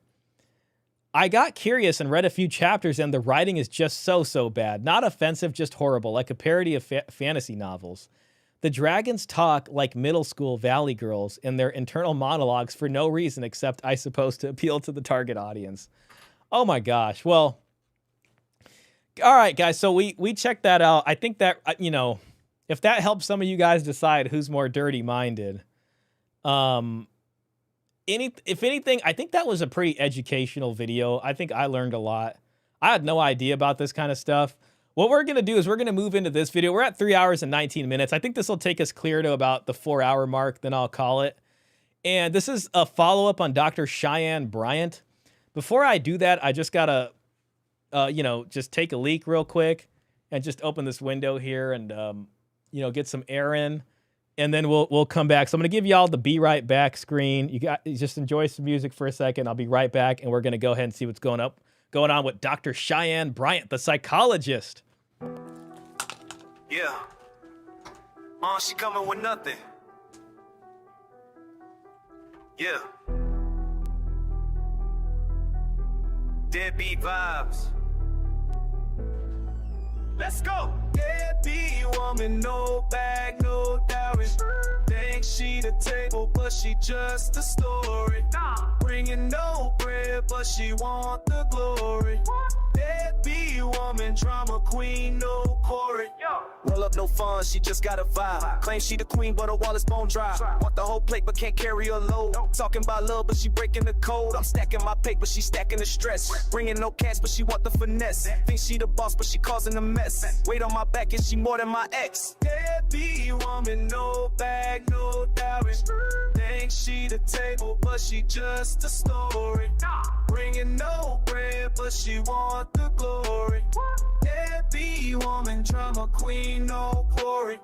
808 quake, yeah, my bankroll thick. She show up empty, trying to pull a quick trick. Say she hold it down, but it's all cap. Emotional baggage, yeah, she got a full pack. I'm dodging like chaos, she stirring the pot. Claiming the workload, but she giving me squat. No coins in the purse, but she talking so loud. Deadbeat vibe, she ain't drawing no crowd. She pull up, no hustle, just running the lips. Expecting the throne, but she sinking my ship. Got dreams at the top, but no grind in the soul. Leaving me broke while she playing the role. I'm out here hustling, she just want to shine. Talking about feelings, but she crossing the line. Her drama's a storm, yeah, it's clouding my peace. Deadbeat energy, man, I need a release. Deadbeat woman, no bag, no dowry. Think she the table, but she just a story. Bringing no bread, but she want the glory. Oh, man. All right, guys, I'm back. Whew, I needed that. Let me just hit these chats real quick, and then we'll get right into the fun there. You need a muse for that shot? No shot. Bestiality fantasies are not the same as the hub. Yeah, that is a far cry different. Mr. Pitt says maybe the female need to empathize with the item they're interacting with is the root of identity politics. That's a really interesting observation there, Mr. Pitt. I like that. Men have run the world without the desire to see people that look like them in power. Yeah. And you know, that really has like ruined a lot of good things. I think it's why a lot of movies are kind of, it's not that, like, I think there can be good stories of people with any identity. The problem is when you try to like just copy and paste stuff and like force stuff together, it just doesn't feel like a natural story. You know, or if it just feels forced, you know what I mean? So that tends to be annoying. Interesting idea. A straggle doctor is crazy. W gold pill, W silver pill. Heck yeah. All right, let's get into this, guys. And thanks everybody for being here. Thanks everybody who hit the like button, been leaving comments, hanging out. Now, guys, you remember this. Let me see if I can pull up the original discussion. We had watched a discussion with Cam Newton and Cheyenne Bryant. And, you know, we actually tried to watch it to say, like, hey, man, maybe she had something to say. And, like, really, we spent, like, an hour watching that, and it was just, it was a 2-hour conversation. And I don't even know why, like, looking back on it, it was a giant waste of time. I mean, maybe not completely. But, you know, it was a 2-hour, like, look how far we were into it. Like, we were looking at stuff, and, you know, she was giving Cam Newton some trouble. But people were not feeling it. You know, she kept answering his questions and he kept thinking she didn't. Zero comprehension. But they were all like, I don't know. It was just weird. The women are about her and all that or whatever, but she's just like this older woman. And she's kind of out there being a psychologist and psychologizing guys and all this. But O'Shea Duke Jackson did a video today, literally 5 hours ago, that kind of showed that, like, she's a bit contradictory in her own life, and is not super forthright about things she's doing. So this is just kind of a fun, almost sort of gossip rag type video. He has a thing called Celebrity Junk. I think this is what it is. But since we spent so much time looking at this, I just thought, like, why not do a follow-up, basically? So is this another Sadia Khan expose? It's not going to be... Sadia Khan was way crazier. It's a little bit, but not really. But not as much as a Sadia Khan, but it just kind of shows her hypocrisy. You know what I'm saying? So it's just showing her hypocrisy. So let's check that out. Many men who are in power are high value, low functioning. High value meaning what? They got the money. They can, in their illusion, can purchase a woman. In the last 2.5 years, Dr. Cheyenne Bryant has been going to every major black podcast, positioning herself as a relationship expert. And of course, this comes with a lot of upside. She's getting bookings, consultations, and she has a book coming out. And of course, that don't just include podcasts. She's been on, certain news stations like in Miami, giving advice to usually the black community, in particular, black women. And of course, that comes with a lot of bookings and fees and charging to show up to podcasts. And this brings us to a new podcast called Love and Fly Ish. This is a husband and wife team, Jenna and Donay. And again, this is a very, very good podcast. Shout out to them. Go over there and support them. In this episode, we found out about Dr. Cheyenne Bryant and what is a high value man, and if she would date one. So would you take a high functioning man making $50,000 a year? That wouldn't fit my lifestyle. So you wouldn't take him? Not because he makes $50,000. Well, why? Then it's because he makes $50,000. It is because he makes 50 high functioning. It's not the judgment of the dollar amount. What is It's it? because of where I'm at in my lifestyle. So it wouldn't be equally yoked. It wouldn't be yin yang for me. Now, let's just say. So that's the reason, though. That's the Dr. reason. Cheyenne, because you said That's kind of a funny conversation. you wouldn't take him if he made $50,000. It's not about judgment. It's about the fact that you just can't pay for what you need to What pay I'm saying for, is, right? That's exactly what I thought of when I saw this today, Klaus. I remember specifically you mentioning the necklace, like, it was when we were watching it last time. So I was like, man, I gotta show this. if a woman. It's not about judgment. It's about the fact that you just can't pay for what you need What to I'm pay saying for, is, right? if a woman is in the space where she's making $80,000. Now, in this context, Dr. Cheyenne And it's Bryant like, why? It's funny. Why then should a guy ever marry a woman that's making less than him? You could be with one if you want, but why sign the paperwork? You know what I mean? Especially if women confidently say that on the other end. About, certain men, what she would date, what she would choose, and she's talking about it. And then we get down to a dollar amount, okay? At this particular point, the dollar amount that she says she cannot deal with is $50,000, all right? Now, Dr. Cheyenne Bryant is very passive and aggressive with some of her lies or rhetoric, which she does that to keep people There's the confused necklace. off balanced in her podcast interviews, so you really can't catch her in a lie. So again, they said, look, you know what they got $50,000. She went all the way around the damn world to say the same thing, but then said, no, that's not it. Listen, Dr. Cheyenne Bryant, nobody got time for all this today, all right? You need to get yourself together. Woo! But again, that's the first red flag. Just trying to be confusing and deliberately trying to be evasive about what you mean. And if you're confusing on podcasts, you must give confusing information during your consultations. But the most confusing thing that I saw was just the outright lie, okay? Now, the sister Jenna asked her a direct question to Dr. Cheyenne Bryant, and she said this. I am not here to make a man feel small. I'm here to make any man, whether it's my man or a man outside of me, to know he's a king. Man, anytime anybody uses the word king or queen in any of these conversations, it you could just instantly just write off what is about to come. I mean, it just, I don't know. I hate to say it, like, yeah, I don't know. It just feels so like, it just feels like weird at this point, unless you're talking about an actual king or queen. And he needs to be with the right fit to be kinged, because it will affect that man a lot more than it will affect the woman who is choosing him. Like, I don't even know what she said. It just kind of sounds like a mishmash of things. Do you want I see it happen in my office all the time. Do you want to be married eventually? Yes, you do? I will. Okay, so let me ask you this. Why do you believe you're not married already? Well, I mean, one, I wanted to wait until my career was fully. She's in like her mid 40s or something, right? I think she is.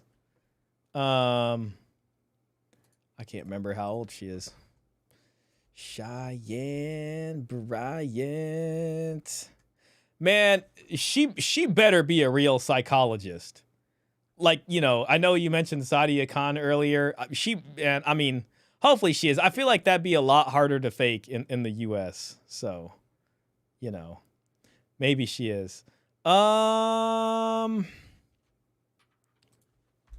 Age 43 years old. Okay, so she's 43. Really to the space it is now. I wanted to make sure that I didn't have kids for me personally. See, like, there's just a problem in this space of people who are supposedly high value that can't figure out the long-term deal. You know what I mean? And that's why it's become so interesting to us, because it's like, if you men and women are so high value, why can't you figure this out? Born in a deficit. They're born in equity, and equity is not just financial things, right, and accolades and things that I can offer surfacely or externally, but I wanted to make sure that I was in a place where I'm not just choosing a husband, but I'm choosing a father. A lot of women choose husbands, and then they go, he's not a great father. I don't know about this. It just kind of seems like more mishmash of words. And of course, you don't know if he's good at either until you are in the experience of them, but you can use something called wisdom that can help you choose better. Doesn't mean you're gonna choose perfect, and it doesn't mean that I'm exempt from divorce. Now, this is a very, very good question, because she said, listen, why are you not married? And Dr. Cheyenne Bryant said, well, you know, it's because I was trying to get myself together. I'm looking for Jesus. I'm looking for a Del Taco. I don't know where it's at. Kyle Wells says, I would have expected much more enlightening and intellectual discourse on a show called Love and Fly Shit. Yeah, good point, man. That I got lost on the GPS. I'm looking for a Subway shop. I'm just looking for not even a husband. I'm looking for a father.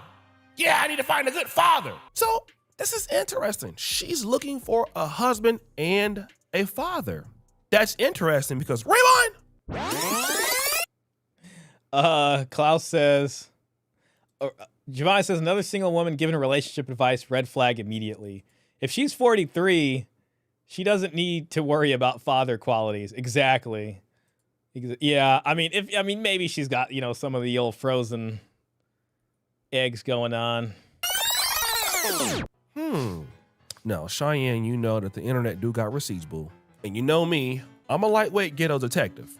And I remember when you was on Paul Pierce's show just 2 months ago, and you talked about trying to get pregnant, but it wasn't no marriage involved in that.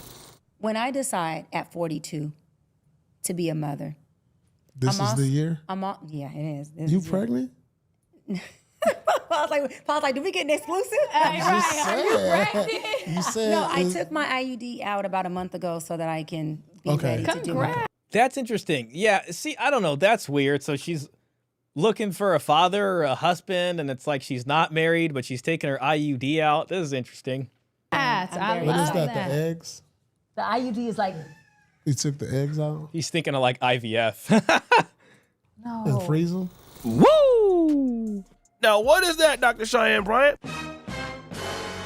Did you just say that you was going to remove your IUD? Woo! Yeah, that means, you haven't found the husband yet, but that good no condom clapping you're doing, right? Like, you're out there clapping it up, because you wouldn't be clapping it up if you wouldn't have your IUD in. You would just keep it in and then have the condoms on, but you would only take out your IUD because you want to get clapped up and go head on and get the club shot in. And it's interesting because in the prior clip, she says she wants to be married and that she will be married someday. But then it's like she's kind of putting the cart before the horse here. You're not talking about the fact that you're married. Doesn't it make sense, relationship expert, to have your cheeks clapped after getting married? Then you can remove your IUD, and you know what happened after that. Yeah, it just makes sense, right? But no, she is not married, don't have a husband, and ain't planning on getting married. How do we know? What's going on with her? She dating, single? What do that entail for a 42-year-old? I am dating. Dating but single. Enjoying my life. I have really good. So she's just like, she's out there. She's just on the carousel, basically, right? Like that's just what it is. Just consider how many men she has addressed as daddy that were not her biological father. Companions. How many are you dating right now? I'm not exclusively committed to anyone, but She's trying to run around the question, but he's doing a good job of just asking directly. I have one guy that I have dated off and on for 5 years. We got her. We've dated for 5 years off and on. So you was his work for 5 years? You been his work? You still his work? Oh my gosh. Yeah. I know what's going on now. I'm about to, It's kind of the same thing. I mean, it sounds like she's just sort of, chasing after that guy or whatever. Like the Morning Glory milking farm guy or something, and that guy's just doing whatever, and I don't know, cake and eat it too, baby, Take this sheep clothing off. Right, the wolf teeth going out. No, He was somebody's work for 5 years. We have been each other's Guy in the red really is cooking. Shout out to him. He's telling it like it is. Companion for 5 years. We have been each other's companion. We have been each other's companion for 5 years. Okay. And yeah, I have spent the block for 5 years, and it's the truth. And he doesn't like it. He's absolutely correct. He feels like I haven't provided. So he doesn't like it. So she wants to spin the block. And apparently this guy she's been seeing for 5 years doesn't like that she's doing that, and would ostensibly probably prefer to get married if he doesn't like that. But she doesn't want to get married. She wants to spin the block. Your work. He feels like I haven't provided. Your work. We working together. Okay. We working together. But you keeping them at bay. Yep. Now that's Paul Pierce asking her the same question that the sister asked on the other podcast, Sister Jenna, on Love and Fly-ish. He asked not the same thing. Let me just be honest. He didn't ask her why was she married. He's like, well, what's up with your man? She's like, oh, well, I spent the block for the last 5 years, meaning that she went back to the same dude. He don't like the fact how I've been doing things, And then eventually she would go ahead and admit she's waiting for him to get it together. So wait a minute. For him to get, so who's the guy then? Paul Pierce, guy in the red, was in the NBA for damn near 20 years. He knows a hua when he sees one. Yeah, I bet. I mean, you're looking to get married and you want somebody as a good father, but at the same time, you can't find a good father, so you're going to take your IUD out. Which leads me to believe what Corey Holcomb has said in the past. I'm going to give him credit because he's the first person I heard say it. You got an AI boyfriend. Or you like something else. I won't say what something else is because I ain't trying to get in trouble, okay? Because these stories don't make sense. So why you out here lying? I just need to know. I mean, because you look good, you fine, but you're down bad. And it don't make sense to keep on lying and lying and lying. Like every damn time you lying, going over here just trying to, like, you want to just hear yourself talk. She right? got that snake scales on too right now. See that? See the serpent? Ooh wee. This is the funny part about it. People like Cheyenne Bryant, they talk so much and just feel like it's just water. That's a diamondback right there too. That's the diamondback. That's a diamondback rattlesnake right there. That's what we looking at. Shout out to Coach. That's the apex predator right there. Coming out their mouth, and it's just so great. Girl, you think you smooth. You know, I don't know what the hell you think is wrong with your ass. You just think that whatever you say, we just somehow forgot you ain't been on BS the whole entire time. And the reality is, you've been lying the whole time about your education. We already know that your doctorate degree is not verified. Oh my God. Okay, so she's not a real psychologist. So it is another Sadia Khan deal. Wow. I didn't realize that. You know what? I bet maybe when we actually reacted to the Cam Newton one, I bet you guys probably dug that up last time, but I just forgot. Wow, that's sad as hell. Man, people are just out here making stuff up. So she's watching Sadia Khan get taken down, and she's just like, oh, damn, I hope nobody sees me over here. She will watch Sadia Khan, and like, instead of quietly exiting stage left, she's continuing to go on podcasts and stuff. Dang. And Google, it still says that she's a psychologist. Like, that's what it said on there. Wow. The guy she was talking about is refusing to commit to her, which is why she keeps spinning the block. Yeah, she's the side chick, basically. I guess she's trying to make it seem like she's keeping him as the side guy or something, but it, you know, when directly asked if she wants to get married, the answer is yes, but she's not. It doesn't look like she's doing that. Then she takes the IED out to try to baby trap a high-value target. Yep. Yeah, it's all there. It's all there. Cue up the song Meretricious. I know, we're going to need to listen to that one on the way out. That school closed. It was like an online dusty middle school, like over there just on Down Bad Boulevard. We already know that. Dang. But you out here, and then the thing is so funny is like, you're like a Umarette Johnson. Like, you're like the female version of Umar, because you just say anything you can say to get some money. And then this is the person that's really what it is. Actually giving somebody relationship advice when every podcast you saying something. Yo, every time I see the blazer that's like multicolored like this, I gotta be suspicious. Like when Jordan Peterson came out and he had like the dual colors, you know what I mean? That's when Jordan Peterson really took a turn to something else. You know what I mean? Yeah. Why are you surprised, Shah? Nothing about this woman screams professional. I'm surprised because it's like, how do you get away with that? Like, how do you get away claiming with something that you need to be accredited for? Like, there's the American Psychological Association or whatever. And it's like, okay, Sadia Khan was overseas somewhere. You know what I mean? And it's like, all right, fine. She got away with it. But how is she doing this over here, especially in the States, and getting away with it? You know, that's the only thing, man. Psychological Association.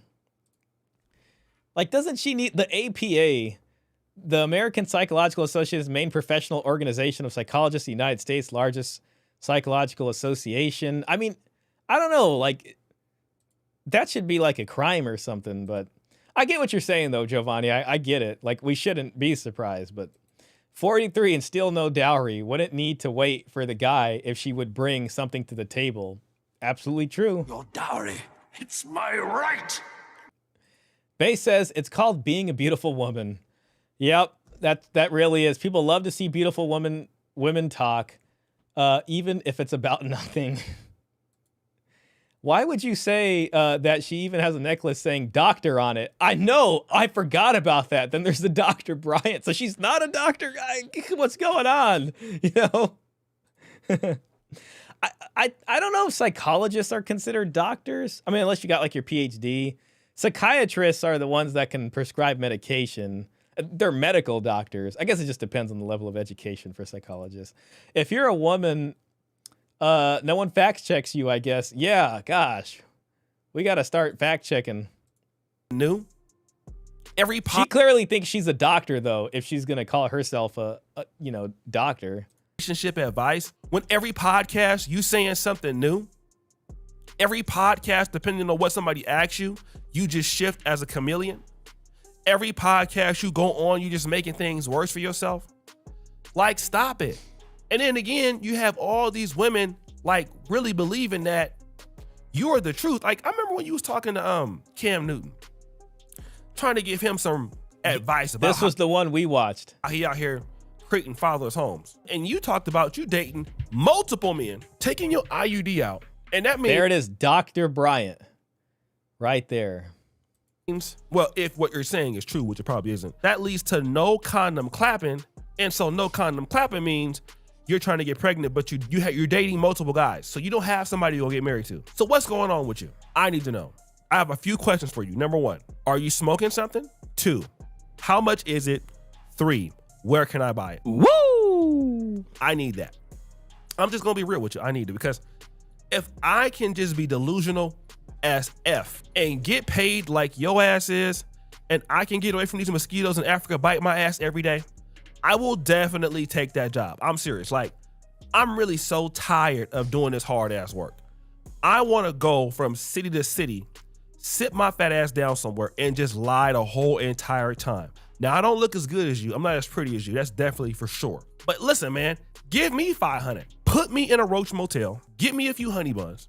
Give me some hot chocolate. I'll come on there and make up all kind of stuff. I'm from Del Paso Heights. We used to lying. Man, I know where Del Paso Heights is. It's like about 13 minutes north of me. Will be ugly. Don't even worry about it. I will lie about everything. Body counts. I will come back the next episode and say I'm a virgin. I will come back and say I'm a Jehovah's Witness once. The snakeskin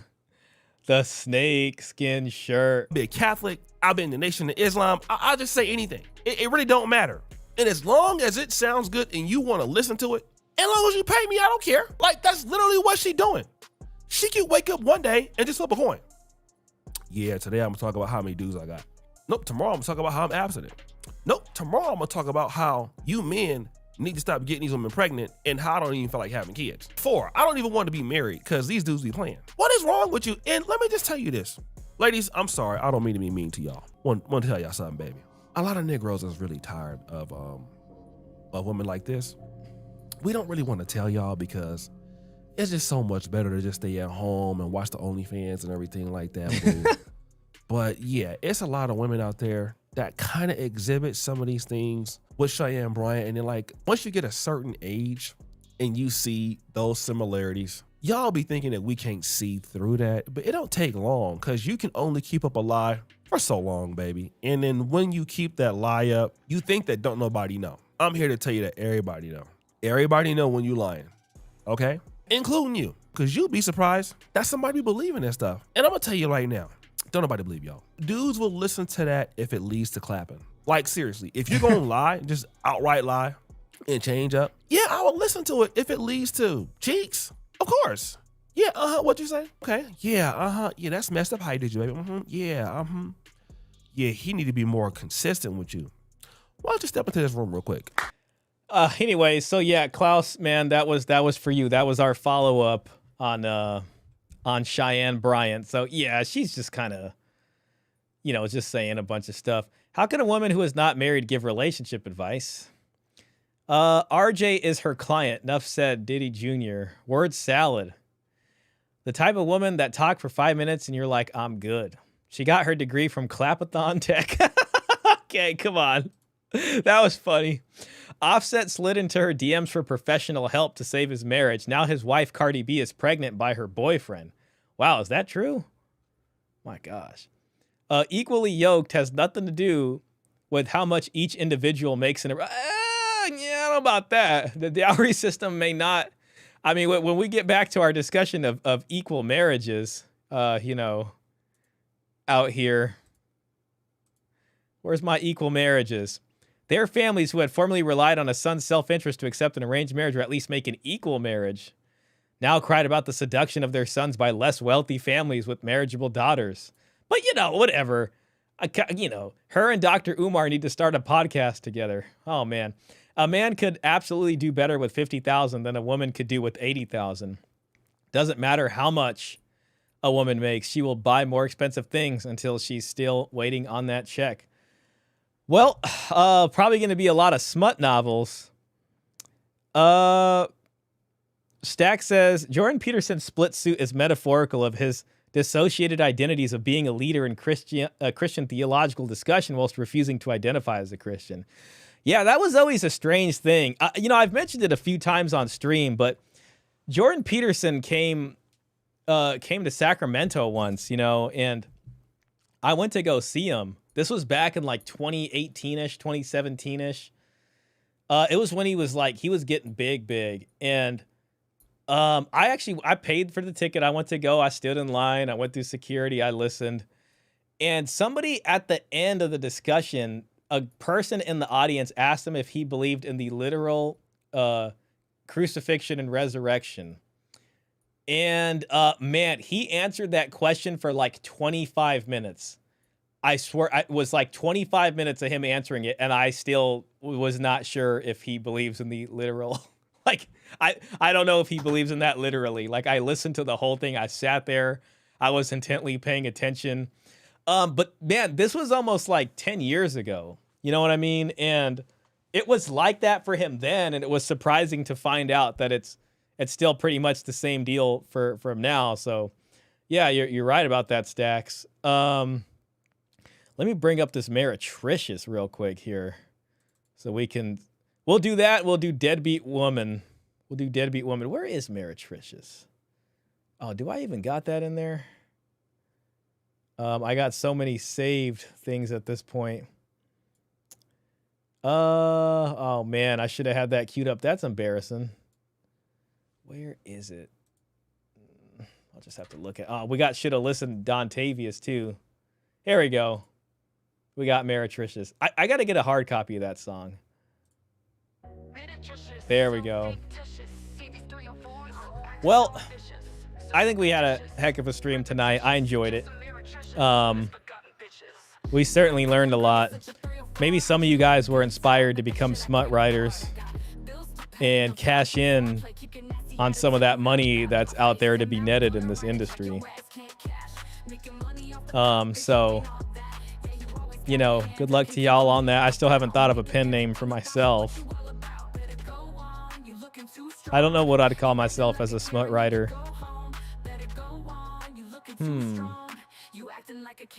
I hope everybody has a good rest of the weekend. I'm really looking forward to sleeping in tomorrow, though I'll probably wake up at 6:30 anyways. But I might sleep in, I'm even thinking about eating something bad, but I probably won't. I'll convince myself not to. But I do want some mint and chip ice cream, man. That'd be great. It's just that if I'm going to eat some bad stuff, like I want the best of the bad stuff, And then it's like, do I really feel like going all the way to this place that has the good stuff and sitting there? Maybe I will.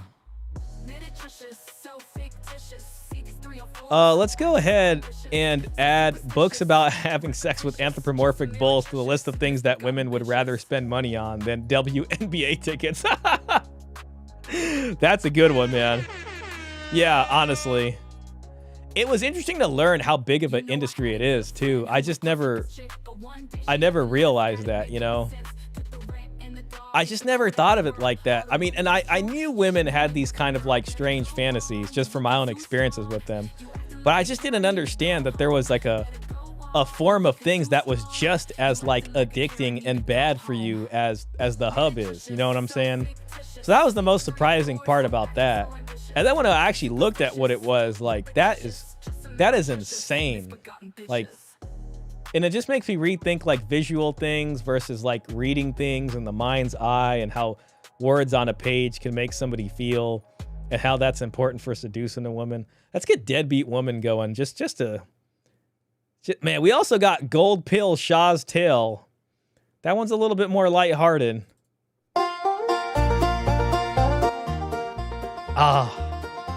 You know what? We'll do Deadbeat Woman just for the hype. We'll do this one next. Next week, maybe. Hopefully it's not too loud.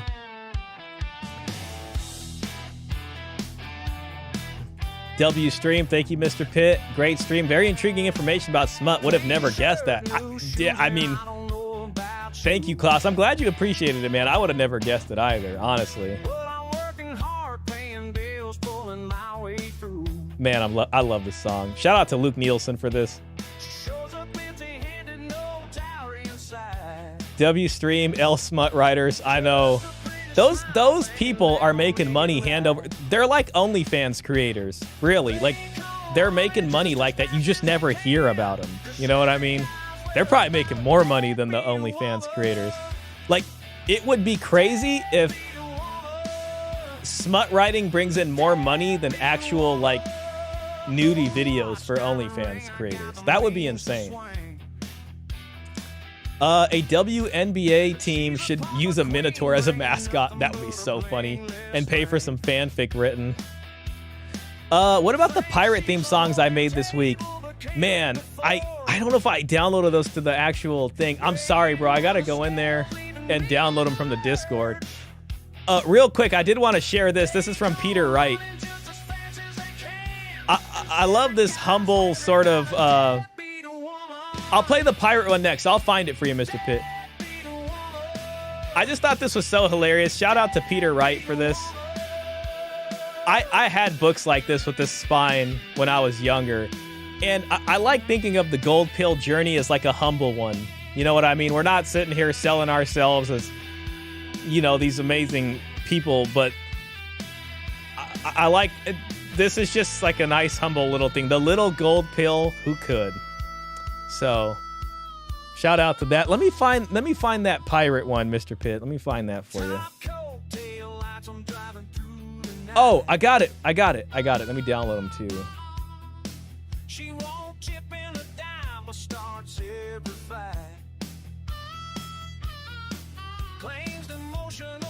Oh wait, that was a harmonica or something. Never mind. Man, this song is so good. I'm sorry, I just gotta finish it. We'll get the pirate song going too. Have a good evening, everybody. It was fun hanging out. Thank you, Klaus. You have a fantastic evening. Watch out for those deadbeat women, and enjoy your Porsche at this point, man. Let's just you're a Porsche owner now. All right. It's Klaus's Porsche as far as I'm concerned.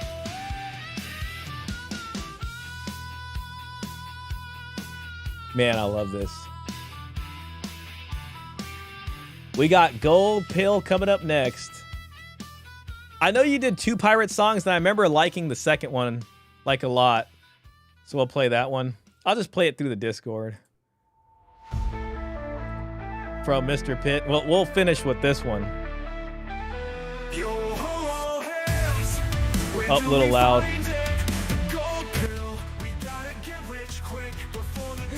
Man, I gotta find my my Gold Pill pirate. See that?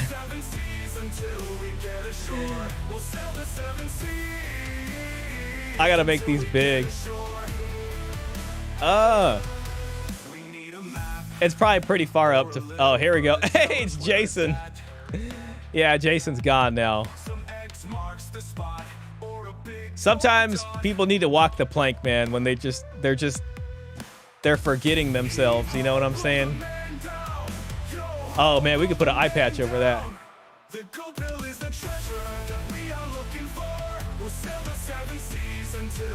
This is a good song, man. I like this one. Yo, I remember this PlayStation game back in the day. Shout out to John from It's Complicated.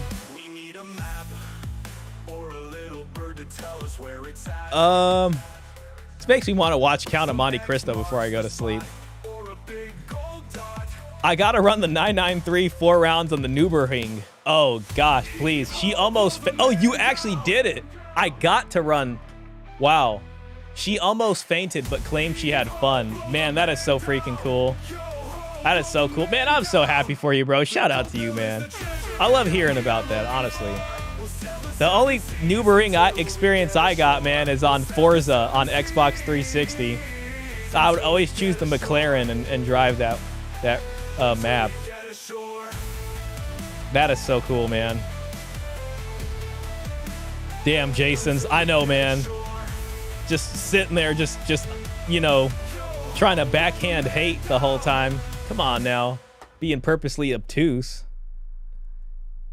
Looks like that was our Gold Pill. Shout out to Mr. Pitt for that. I gotta add those to the list. I think I hit download on that one.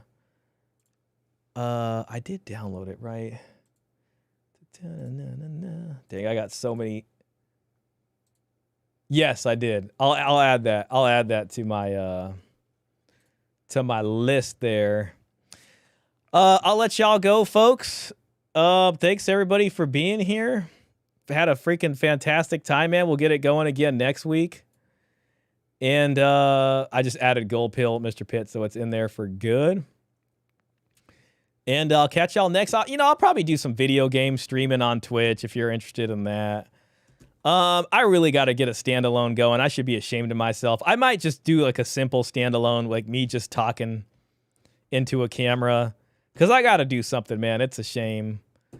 So, but other than that, man, I hope everybody has a fantastic week. I hope you guys find success in the projects that you're working on, and that, you guys continue to make progress and improvements on things and derive fulfillment from things. So blessings to you on all that.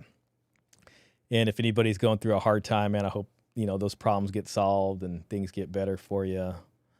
And I just hope overall everybody's just enjoying life and working towards something good and just got good stuff going on and, enjoying themselves, drinking tea, hanging out with their cat, reading good books, playing some retro video games or something, going on walks, getting out in the sun,